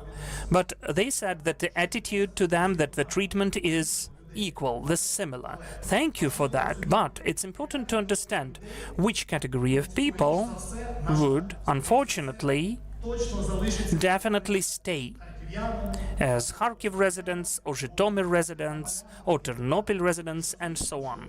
We understand that the probability that the families from Bakhmut, Soledar, Pokrovsk, Popasna from Lugansk region, Avdiivka, we do understand that they would, in any case, even if this year or maybe later, well, let us hope and pray for the end of this cursed war, that they will still stay in these cities. I think that the local support and the local strategy on support of these people has still to be different about these or those people. People need to be talked with, people need to be taken into consideration whether they plan to come back to Kharkiv or not, to Mykolaiv, to Odessa or not, and so on and so forth. That is why, well, sorry for jumping from the topic to the topic, because I wanted to touch all of them, but my recommendation to the representatives today and altogether all over the country for the local self-governance authorities, pay attention to that as well. To these categories of people, which cities they moved from. And still we need to treat them as they're our own. Yesterday I sent the speech of Sadovy, Mr. Sadovy, to the chat, how he protects the interests of Lviv residents. I thanked him for sure and understand that Lviv residents are his own people, but unfortunately I did not see the same treatment to our people, to the IDPs. So I would like the city heads, the mayors, the MPs at the local level, at the local self-governance authorities, would start not only name IDPs with nice words during our meetings, but consider them to be their own residents. And during such meetings, during such support provided, how Mr. Sadovy has announced for the locals who have been affected after the shelling, the recent shelling. So let me conclude. We will deal with the issues of and analysis and audit of all of the money allocated from the state budget and local budgets, whether they have been allocated or not, the analysis of the program e-recovery, the allocated money since the very beginning of this program, analysis and efficiency of the program e-Oselya for the IDPs. Now we hear that e-Oselya is not working properly for the IDPs e-home, but still the government offers, and the Ministry of Economy offers, to take the program of youth housing for this program. I'm not saying that youth housing program is working perfectly, but I looked at their report. 1,600 families got the housing, the accommodation, and they have two donors. Grant money, this is not the money from the state, because whatever is offered by e-Oselya is the state money, and the support from the Ministry of Social Policy for e-Oselya is also the state money which is being allocated. But e-Oselya, since the very beginning and until the Ministry of Social Policy supports it, and after we begin it, you understand what I mean, the compensation who has been provided. Only 300 for families of IDPs used e-Oselya, 300 plus. And youth housing program is acting for the longer time, but 1,600 families have been using it. The efficiency of this program is higher. So why does the government, I have the question, would like to take it? And we'll consider it within our temporary investigative commission. Thank you. Thank you so much, Maxim. First of all, I thank you that you emphasized on the importance of the needs assessment for IDPs, the needs assessment of real people, not just the conclusions from this one. So it is the key one. And when we discussed during the first panel discussion why those programs are declarative, formal, and we said that the needs assessment at the level of the communities does not take place. And I could thank you for the whole community that soon, I hope, we'll have the new law to provide rights and freedoms of the IDPs. That is incredibly important, because the DOTI changes do not solve the issue that the support of displacement is being adapted and changes every year of this war, which is ongoing for more than 12 years. Now I give the floor to our next speaker, Anatoly Komirny.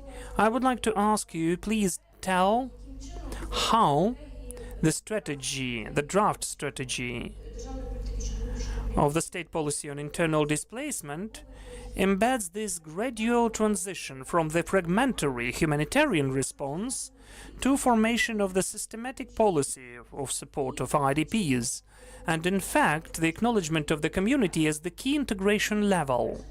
So it's the first question. The second one, in this draft strategy, it is foreseen to create a digital integrated platform to support IDPs. Still, the draft law on the provision of rights and freedoms of IDPs, it is foreseen to have the e-cabinet of the IDP. So could you please tell our listeners and viewers how this digital platform will coincide with this e-account? And what's the main thing? I'm sure we are listened by the local self-governance authorities. What's the role of the local self-governance authorities in the actualization of information on the needs of IDPs? And why the definition of needs at the level of the community is key and important? Thank you. Thank you so much. Hello, everyone. Thank you for the invitation to such an important discussion. I've heard lots of interesting points from the colleagues who had previous speeches, and I understood what are our mutual and cross sections, and I understood that the local level has the task for the implementation of everything which can be developed at the central level. The central level forming the policy can provide the framework, the rules, whatever, but only at the local level. When we speak about the IDP's location, we have this additional good for each person. What do I mean by that? Ksenia has mentioned about fragmentary nature and systematicity. In fact, it's not a new issue. The system where the IDPs are, the only database for the IDPs exists since 2015. But we understand whether this system complies with the requests of today. It has been created when it used to be anti-terroristic operation, not for a long time, it was incomprehensible, so we wanted to create a smaller logbook to see where these people moved to. I've heard a lot about the declarative nature, how this registry has been filled in at the meetings today. It was good and sufficient 11 years ago, but not today, because as of today we already have 2, 3, or 4 times more of people who had to move, internally displaced persons, after they've already been the IDPs before. Those are new challenges and the new requests for the people, the queries and inquiries for the people which need to be. I started from the last question of yours. The system is the thing which needs to create the permanent communication between the authorities, and I wouldn't like to separate the central and the local authorities. It was properly mentioned that the local authorities have to see who they have and how to communicate with them. The local authorities need to see more aggregated data so that they could respond to the new programs, and maybe adaptation of existing programs and is needed to improve efficiency. So that is in fact our request to this program as a state. But we need to ask through this program what has happened. The person could move, saying that, well, this is the real example. The person had to move, and he or she didn't have the opportunity, the need in housing. He or she moved to the relatives. 2 or 3 years passed, and the family, the hosting family, gave a birth to a child, and they couldn't host a guy anymore. This need emerged. The acting resolutions don't take that into consideration. Sometimes we cannot issue the IDP certificate when 9 months passed, but 9 months ago it was not needed. So without the system, without a collection of high quality info, we cannot say that really the system is working. That is why we speak about the fragmentary nature. We have the flat system. Who came? It's okay. Who did not come? Sorry. So we are changing this approach from scratch. When we have local communities, frontline ones, and we are working with them. I personally work with Kherson one, so that we could see who we have potential need in evacuation. That is step 0, which we are trying to embed into the system so that we could foresee what can be done later. Because now we can see at the transit centers there is an issue which was mentioned above, that is the displacement of people with mental disorders and people with disabilities who were not even in the institutions, but they were living at homes. They were taken care of by their parents, siblings, children, depending on who needed care. And while displacing, the centers of temporary accommodation does not take them because there can be people with dementia. The institutions do not want to take them, and we have the voluntary situation. We can't force people to get to the institution because they say we would like to go on taking care of the person. So we had such an approach that our programs need to change. Now I am moving closer to the point that we, as the Ministry of Social Policy, begin the development of the comprehensive process: evacuation, adaptation, integration. When we speak about the adaptation, we can speak about our new pilot project which we launched, Resolution 301, with the help of which, and that's important to have the role of local communities, acquirement of little houses, so that the people, whether they were in Kharkiv region, Donetsk, Kherson regions, they used to live in the private sector for their whole life. Maybe they even had cattle, and many of them are not moving because they don't know where to move their chicken or a cow. So if we had the same facility or unit or object in Vinnytsia, Kirovograd, Cherkasy regions, those are big agrarian regions of ours, which have villages and settlements, we'll be able to provide this displacement efficiently. That's why we implemented this system. We would like it to work. We provide 500 million hryvnia of subventions to acquire such houses so that we could move such people to the safer areas. That will allow us to solve the issues which unfortunately are still not solved as of today. When we speak about integration, that is, it seems to me, it was very reasonably said by Maxim. It will be your point now. We as the state are ready to help and create programs, but definitely it is done at the level of local authorities, so that on the one hand they could be received as their own. On the other hand, we should take into consideration the cultural factor which they used to have during the whole life cycle, because those are not 3-year-old children moving when you can easily retrain them. Those are not school children. Those are people who are grown-ups, who lived their lives. And we, all of us, have some kind of background of ours, knowledges, customs, cultural points, so we just need to take them into consideration. And this is the main element of integration which needs to be there. The development of local cultural programs for the exchange of local cultural measures, so that we could reach everyone who comes to you with new knowledge which they used to know from TV, or maybe from some scary stories which were shown by during Ukrainian times, but from Russian narratives. don't go to Volyn or to west of Ukraine, it will be awful there. We need to provide that in you, that we are united, we understand your context, but we are not sharing, we're not separating people, we not divide them by these or those. We are all Ukrainians now. As for the strategy, it is at the hearing still tomorrow, so there are proposals added to the strategy. If each of you, any of you, has his or her own wishes to introduce amendments to the strategy, to the operational plan, please do that. Add them.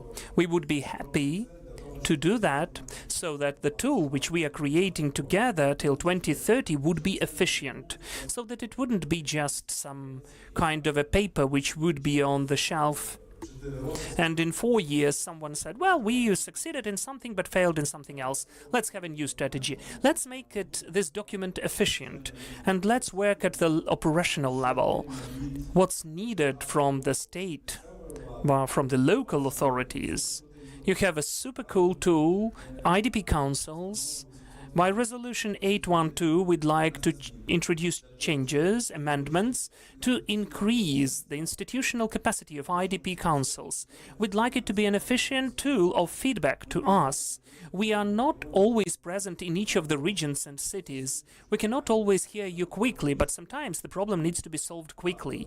So the IDP Council, a beautiful tool, let us use it. From our behalf, we've already offered our vision in the resolution. If you have any wishes, we'll be happy to listen to them. Thank you. Thank you, Anatoly. First and foremost, for the responsible leadership and for super important initiatives of the Ministry of Social Policy. So, in fact, the Resolution 301, which foresees subventions and the acquirement of houses in the rural areas to provide housing, creates the new model to provide accommodation for the IDPs, where the community is becoming the operator to provide housing. So the state becomes an investor, and this transition is so important. Thank you for that, and I appeal to you. You've heard that the process for the development of strategy is participatory, so use this opportunity and provide your proposals.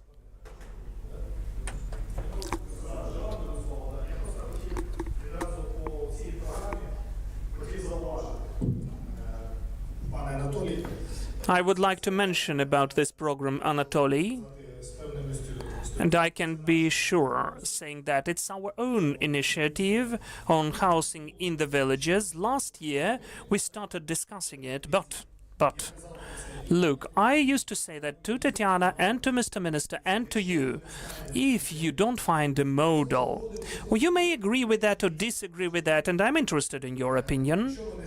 If you don't find a model how this money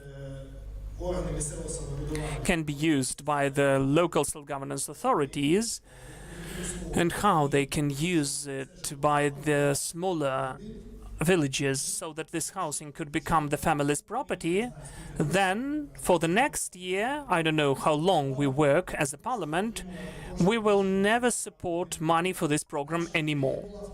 Our idea was that the Ministry of Social Policy should launch the program Accommodation in Villages as an alternative to the program of the Ministry of Social Development, e-Recovery, so that it could be one more program to provide their own accommodation to the people, to those who are ready to get it and to live in the rural areas, not to wait for the voucher of 2 million. And we don't know how much time is needed so that these people who need accommodation to get this voucher finally, we don't understand how many years or decades will pass.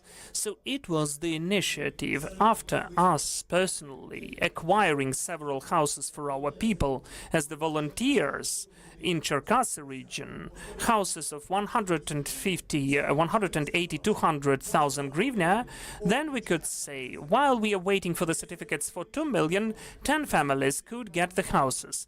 In a week, we announced and had a survey who would like not to wait for 2 million voucher, but to get it now, this year, but it will be a house in the village. And 1,000 forms were filled in a couple of days of the people who are ready to get it, who agree to that. But still, under one condition, people can go to the village if we give them the keys and papers, and they say, that is your property now. But if we say people, it's a cool house, but you know it's still not yours, believe me, maybe the ones who are already in the rural area, and if you come to them and say you will not pay for the rent anymore, but let us be sincere, in the villages, in fact, thanks God, this is the kind of the shelter which is working.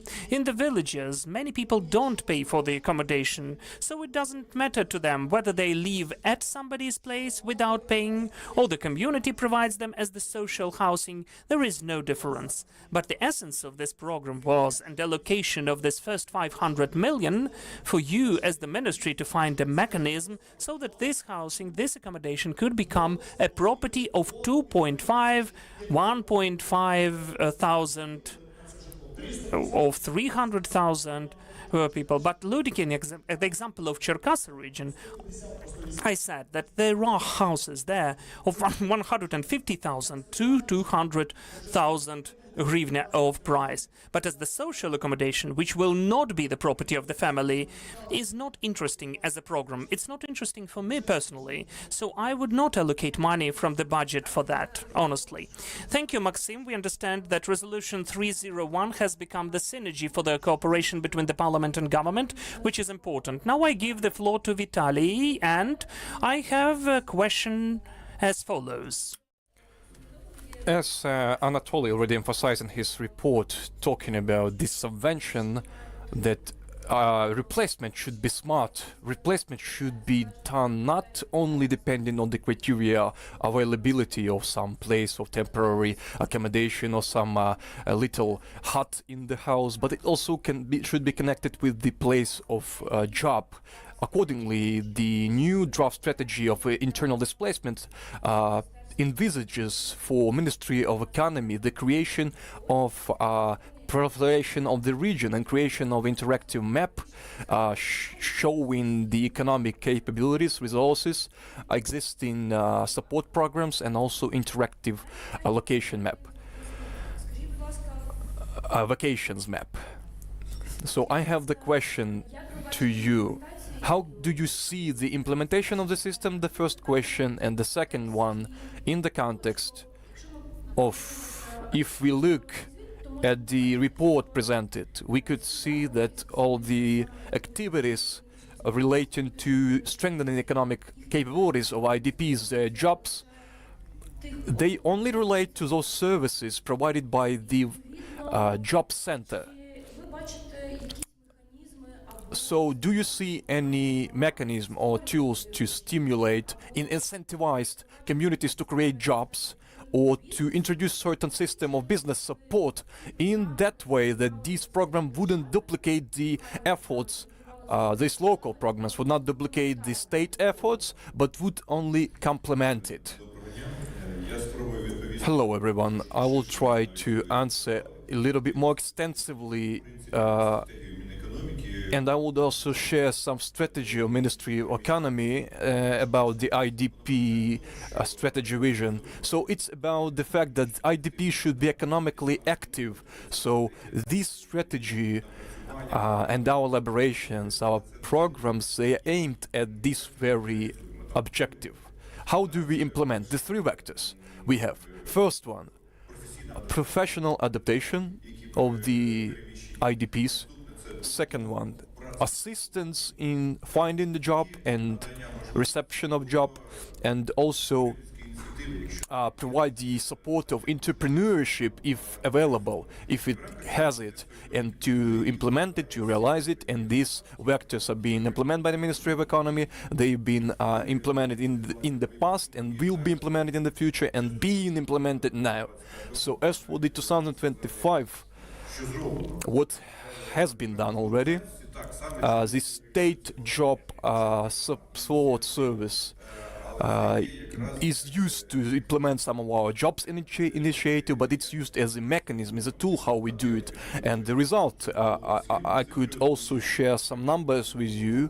Last year, the services of State Job Support Center was used by about 100,000 people, and from them 42,000 people have received the jobs out of those quantity.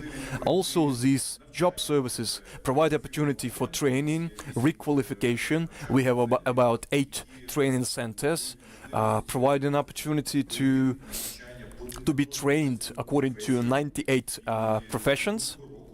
And last year, already 8,000 people of IDPs used these opportunities, and this year around 2,000 IDPs already undergoing training. As for the entrepreneurship development, in the same way we have respective programs. Looking at numbers, we have almost 200 positive decisions on grants for IDPs. And we can also talk about some socially beneficial works. 22,000 people last year were involved in there. Also, the support is being provided to compensate job salaries to the employers who employ IDPs. And that's, to put it very shortly, about the last year results. Talking about the future and what we are working in present, at the beginning of 2026 we have a stage jobs program endorsed till 2030. We have the program, the agenda to 2026, and there we have this set of measures envisaged within this framework of the these 3 criteria. And also within its jobs, adaptation and housing that was reported by my colleagues. I will not dispute with them, but indeed from 2022 only 1,225 people used a year Osela service. It's very low quantity, I agree, but still this program works. And we think that the ESL program implemented by Ministry of Finances is effective, is positive and right. It gives an opportunity to realize on the market what can be realized there. But we are talking also about the fact that we need to use that has been already worked out, and to extend these opportunities, or to extend this set of tools that this housing service already have. We know that Ministry of Social Policy now implements and envisages the question of creation of renting the social accommodation service, and this social accommodation would give more opportunities with the same amount of money for more quantity of people, to give them some housing for more quantity of people with a shorter amount of time with the same amount of money. That's we are also preparing and ready to support to Житло. What we also did in February, we endorsed amendments to 250 decree. To Decree 250, which allows to provide housing for IDPs without auction for 1 hryvnia. And we are working on that, and we'll be elaborating it further on. It's put in a nutshell. Thank you. We've been talked through all the questions we had to talk about, and indeed, it's important that the self-governance authorities and territorial communities would see the responsible actor not only implementing national programs for IDP support, but also takes active role, creates its own initiatives, and or extends the existing ones, because we understand there is a number of communities and regions where there is the refinancing for interest rate within ESL. So it's a tool for local support programs where we have the opportunities for the communities to integrate IDPs, and thus the prosperity and development of communities. So thank you very much. And giving the floor to our moderator. Thank you, Ksenia. Thank you, all the speakers. I remind you that you can ask questions in the room or online. And I would start with a question in the chat. Kvita Zaburna to Vitaly. why as quotation, why in Yasala program it's not decreased the interest for IDP to 3% and not increased the age for 50 years at least. I know for sure that this question is being reviewed now, but it depends on the capabilities of Finjit law to implement and to provide these requirements. Because first of all, Finjit law is, in our case, is a financial institution which should correspond to the criteria of involvement of funds to implement the programs which are being implemented. But these questions is being elaborated and not closed so far. So these changes are not being made yet. Yuri Zykov, Deputy Head of IDP Council in Kyiv Military Administration. My question is about new programs that you talked about. So about the program of Держжитло, own house, of Vlastny Dim. There is a subvented crediting program for 3% for IDPs. Not just IDPs, but those people who are there. And the financing on the program is limited for this year. It's almost absent. It's a co-financing with the state and financing with the communities. So we have parliamentary, we have Minister of Social Policy reps who can talk about that and tell us more about that. So please, in a concise manner, tell us about it. Look, those who know it, I hope that here in this room at least 98% understand the structure of government. So all the programs submitted by executive authorities to the budget to be financed or add or decrease, generally they're asking about to add money. So the government submits it and parliament supports everything of it. We support it in this year. Again, we gave the chance for Minister of Social Policy would do anything, would do something to announce the program, to find some mechanism for the people, IDPs, to find subvention to rent the accommodation, rent the apartment. Because when this program was launched, this whole previous year it was dead. And now we are asked, give us change, give us money. Parliament asked, vote it. We voted for it. Somebody would ask whether this program worked. It didn't work. So this question to the Minister of Social Policy, where are those money which we voted for? These 500 millions for houses in villages for the people. I didn't understand till the end what this program, because we have this program has been bred to the very large quantity. So yeah, we will not dispute, but still to you, to Minister, I didn't say that yes, it doesn't work, but compared to this program Molodjitlo, it works in a little bit weaker manner. In Molodjitlo, the conditions which moderator just read and what the people are asking about, those criteria and those conditions about crediting what people are asking. This Molodjitlo gives exactly these conditions, and Yasala doesn't give those conditions. So why do we need some additional program? Let's, as a government, all the ministries will unite and will leave this program, that program which works. Which is liked by people, which is receiving grants from partners, but not just a government will give budgetary money. And let's strengthen this program. That's what I was talking about. So if the parliament was addressed, 100% parliament has dispensed money for it. If not, if you didn't have this money, then the government didn't address to the parliament about it. This program from the state budget to the local budget. The responsible person for this program is Ministry of Development. So any budget planning for any year is submitted from Ministry of Development. So I think nobody from the present here can comment why this very amount has been planned. But thank you for emphasizing this question. We will write an appeal. Please come, Lena, please raise a question. Come here, we will write the appeal about this program specifically.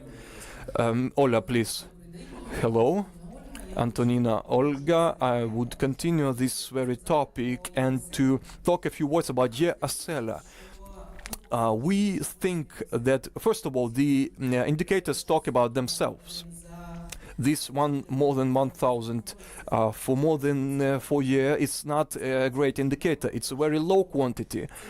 It's not stimulating people. It stimulates only market economy, the building of new places, but doesn't help those people who lost everyone. You remember what we started this day with, that people have lost everything. So the mortgage for those people is very strange way. It looks very strange. So it's 2023, 22, 24. We saw that the local self-government authorities have been planning the compensation of interest for Asela. So they related only veterans, for only veterans. So there was no IDPs there previously. Just a small comment from me. I think everyone will support it. Asela maybe is a good tool, but we need first of all to decrease first payment. We need to decrease interest rate. We need to enlarge the term. We need to revision also the age. And every year we hear the same, that it's been elaborated. We are doing it, and we now have 26, and nothing is going on. But I think we need to do something, not just talk about it. It is a rhetorical question. It's been heard already. And another question I have for you connected with this very activity. How do you think, which points should be took into account the local program for the self-government authorities, development of entrepreneurship, jobs? What should local communities do to develop your direction, the direction which you are responsible for? The question for Vitaly. Thank you. So no comments for Asela, right? Okay, thank you. As for the programs, here, first of all, I forgot to mention in my speech that the Ministry of Economy, with the Ministry of Digitalization and with the Job Service, works on OBRI program. It's a complex information analytic integrated system which will give an opportunity and enable IDPs and other citizens and also local governance authorities to see. Well, it's directed to support people looking for job. Maybe it's not very good way to say from me. It's going to be a systematic program which will help the job service, where every employee who looks for the job will have the tool integrated, where all the compliant people will be integrated with all the information about skills, profession, previous experience will be integrated. New skills, requalification will be there also. And this program will have an opportunity to show the regional capacity in terms of available jobs, about the quantity of people looking for jobs, about the available profession. So it will be a holistic program, a holistic system that will give an opportunity and enable either also employers and employee where to find jobs, how to provide jobs. So where we have demand and where we have supply, we have these jobs. So far we have first results. The first main setting up has been provided, and the finish is first quarter 2027. For my opinion, it will be 400% great support for the local governance authorities to be integrated and to look how to use the available jobs, and that's what I forgot to mention. So that's going to be a great result.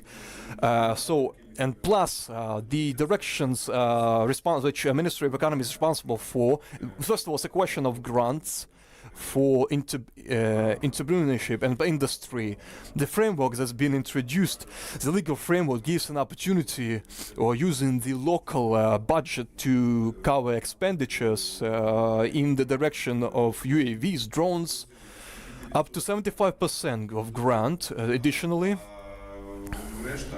And all the rest, all the other directions for the industry, of the production industry, which use the state grants up to 50%. We have a great example in Lviv, who people use this grant and they support local business by the extent of local budget. Thank you for the great answer. We have another question. Please introduce and whom the question you're asking. Oleg, two-time replaced, I'm professional replaced person to the veteran, the combat veteran, deputy head of Volyn IDP Council. Ksenia said a very great, asked a very great question. Which are the great programs should stimulate local authorities, because local authorities not always capable, not always desire to help IDPs. I travel all around Ukraine and we have a lot of examples. 1186 decree implementation. It's like a pilot decree now, which has low result, unfortunately.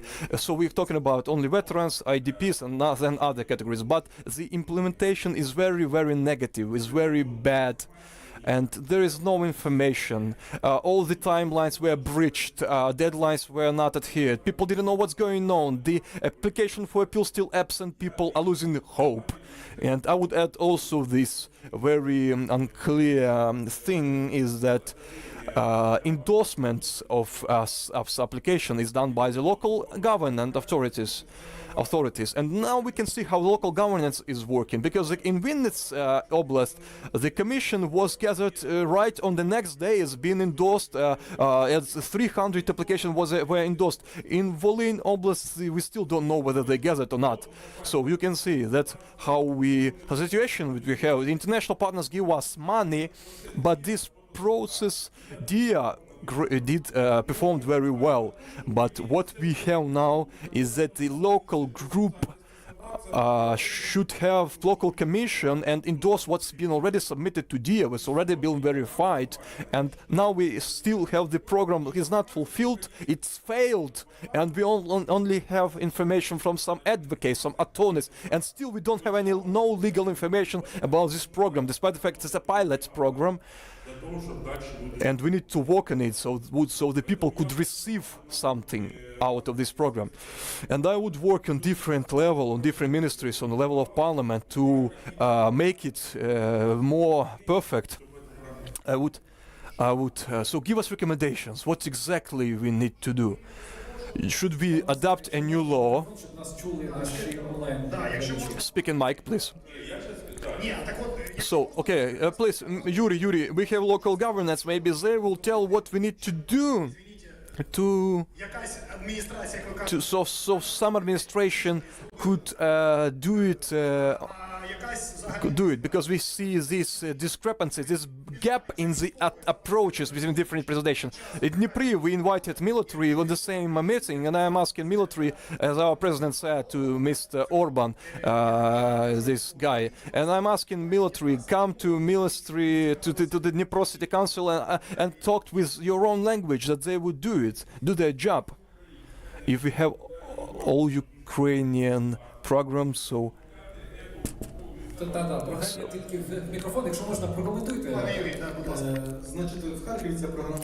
Kharkiv we have this program working well. No questions. More than 1,000 applications were reviewed. Only, and some were omitted only in the connected related to the fact that some people they have the property on the occupied territories or some shares. What we need to do, I think this Soviet practice to create some advisory bodies on the level of cabinet of ministry, we need to get rid of it. What's commission? You know how they work. Where we need to sign, give us document, we'll sign, and that's it. It is just unnecessary duplication. We need to find the responsible body and which need to enact it. So DIA works great. The legislative mechanism works great. So you need to get rid of the advisory boards and just establish one unit who will be responsible, and that's it. Yes, that's why we have this type of platform. We are getting new solutions. And for information, please give people information. You still haven't given the information to people. What's the process gonna be? What's the procedure? How to get money for the people? No official information from this state. Do we have Ministry of Development representatives? No, we don't have them. Nothing new. All the same.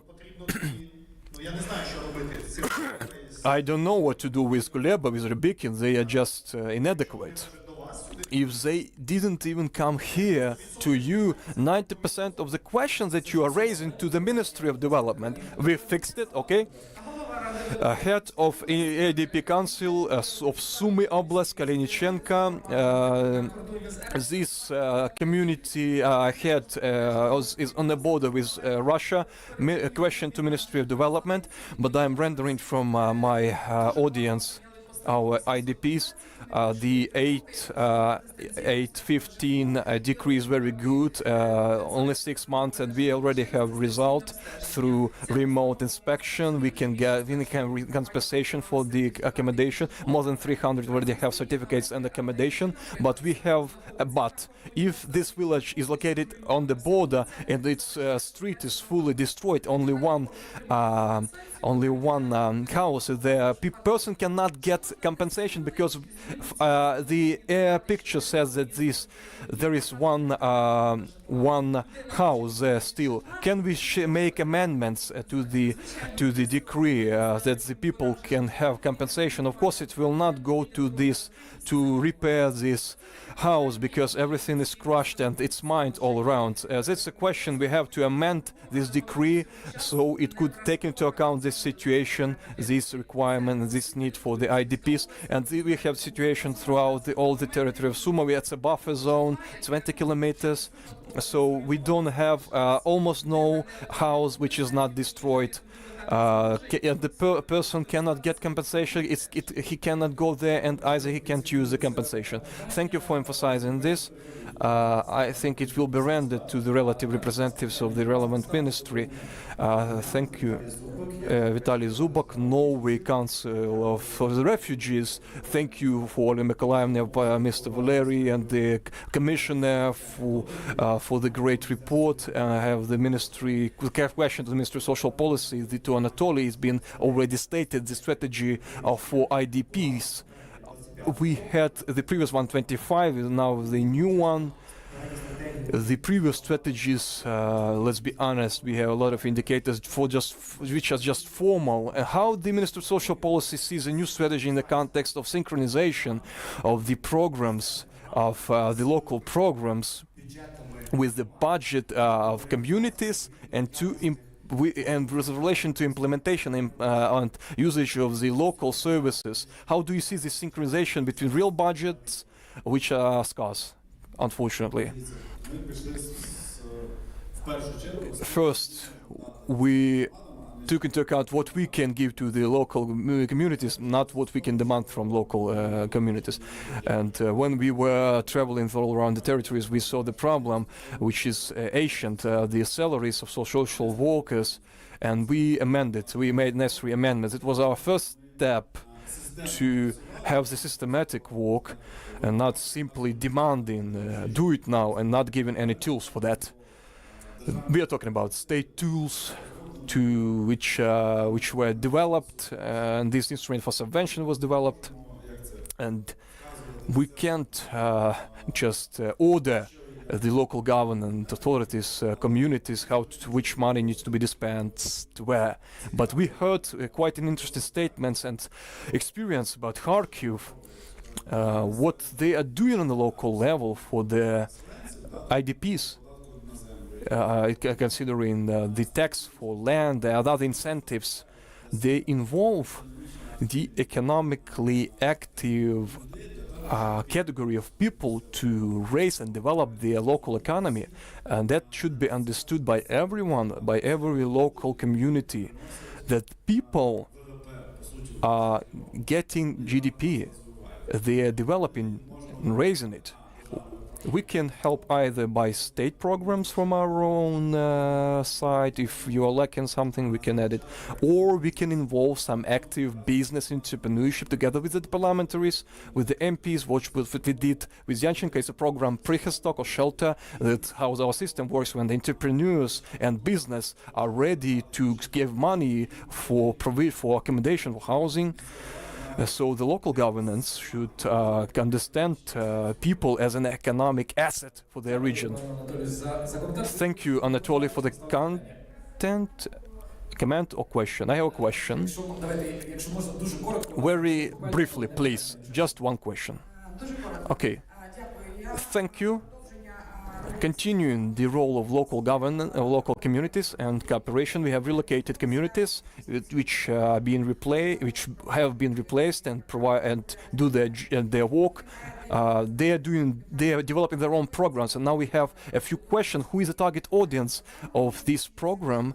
And maybe it's not a IDP policy, maybe some different policy. So what it leads to?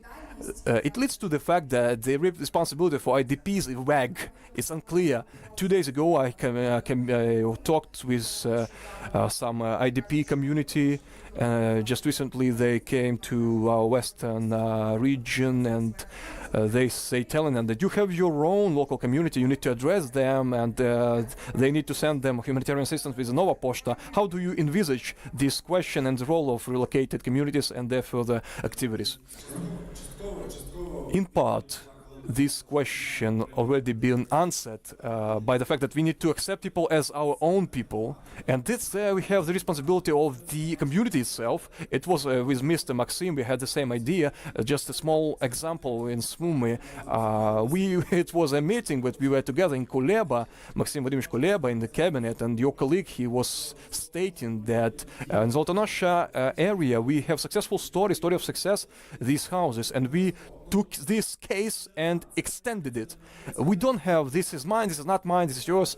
MPs, governance, local governance, we still are taking responsibility for this activity, for the result. It's a human factor which unfortunately we won't be able in any way to get rid of. We're talking about people relations between people. A great example of Mariupol, dealing with their people and giving them a lot of assistance, a lot of support. It's a great example of how you need to work with relocated communities. That's what we see, what we hear directly from the people who received the support, received the services. When we have a lack of understanding, we need to raise it a level up. We work with charity foundations who can help, who can assist, and they will not raise this question. Each region has large, great organizations.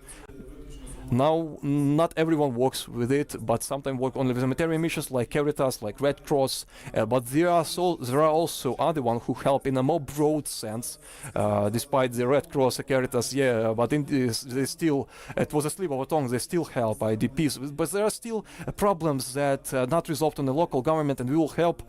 We will help on our level with the help of the partners, with the cooperation to the people who need it. Unfortunately, our participants don't hear you without the mic. Let us discuss this topic during the informal communication. The last question, which is rather important. Okay, the last question, but please, in a nutshell. Okay, I have a question to the representatives of the MPs and Ministry of Social Policy in particular. Are there any tools as of today or mechanisms of the factual verification of IDPs community by community? Maybe we as the IDP Council don't know about these mechanisms or tools, or maybe you could help us develop those mechanisms. I know for sure in 2014 and 15 this verification took place all over the communities. In fact, IDPs, so that we could understand who to work with, what's the number, what are their needs. Can you help us? Could you comment on that? Thank you. Look, now we don't have the speedy or rapid tool. What did we have in 2022? I was in a different ministry, and I was responsible for the system which was looking where the people were moving to. That was the Ministry of Development. It had a different name, and all of the cell phone operators provided depersonified data so that we could understand during the full-scale invasion how our people moved, what region from and to, so that we could know how to respond. And then this system was not supported anymore. That is why we do not see any detailed info.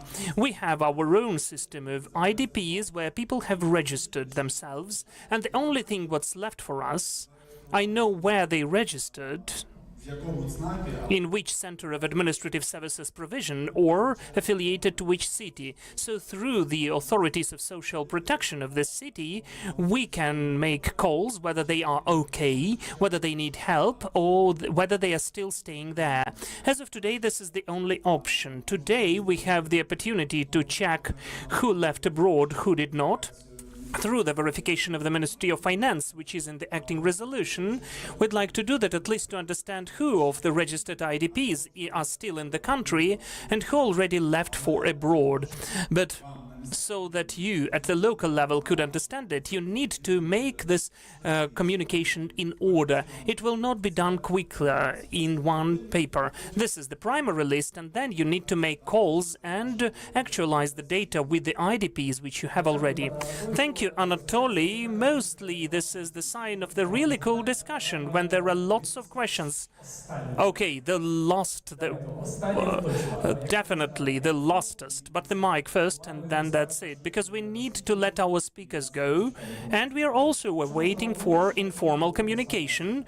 Could you please speak brief? I'm Yaroslav Turinets, Charitable Foundations, HID SOS, East SOS, IDP Council at Kyiv Military Administration. As for employment, Vitaly, and economic involvement, we understand that this question is really very interacting with their housing issue. In our work within the foundation and within the IDP Council, we are analyzing at the integration of the IDP's issues, and we can see such a tendency that in particular those plans of measures which are being implemented by the employment service are duplicating. So that is what Dmitro mentioned. They are duplicating in the plans for the support at the places. For instance, the issue of consultation on career opportunities or grant provision or vouchers allocation.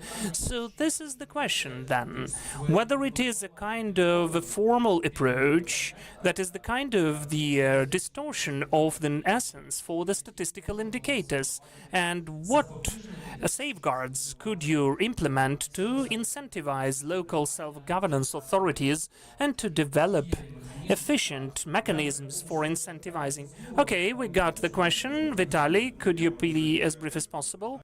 Thank you for the question so much. The thing is that, in fact, if we look what the Ministry of Economy has done, we've approved the strategy of employment, which has to be the focus, the direction. We are using it. We show what we do. We show the plans. We approve them. And that is, in fact, the focus for the local authorities. This is the factor, because we need to be affiliated with someone, to connect it with someone. So if you've got any of the examples, we can separately discuss that. And I'm ready to listen to you now and to take the developments, what duplications exist. But in fact, I urge you to focus on the approved strategy, because there is the component for the local authorities there and what we use, so that we wouldn't have the points which you mentioned before. Thank you so much. Really, there will be the opportunity to go on with the communication during informal part. Let us thank our speakers with a round of applause. Thank you so much. Now we are moving to the final part, and with the greatness I am giving the floor to Ms. Olga Altunina, the representative of the Commissioner on the issues of the people affected by the armed aggression. A round of applause, please.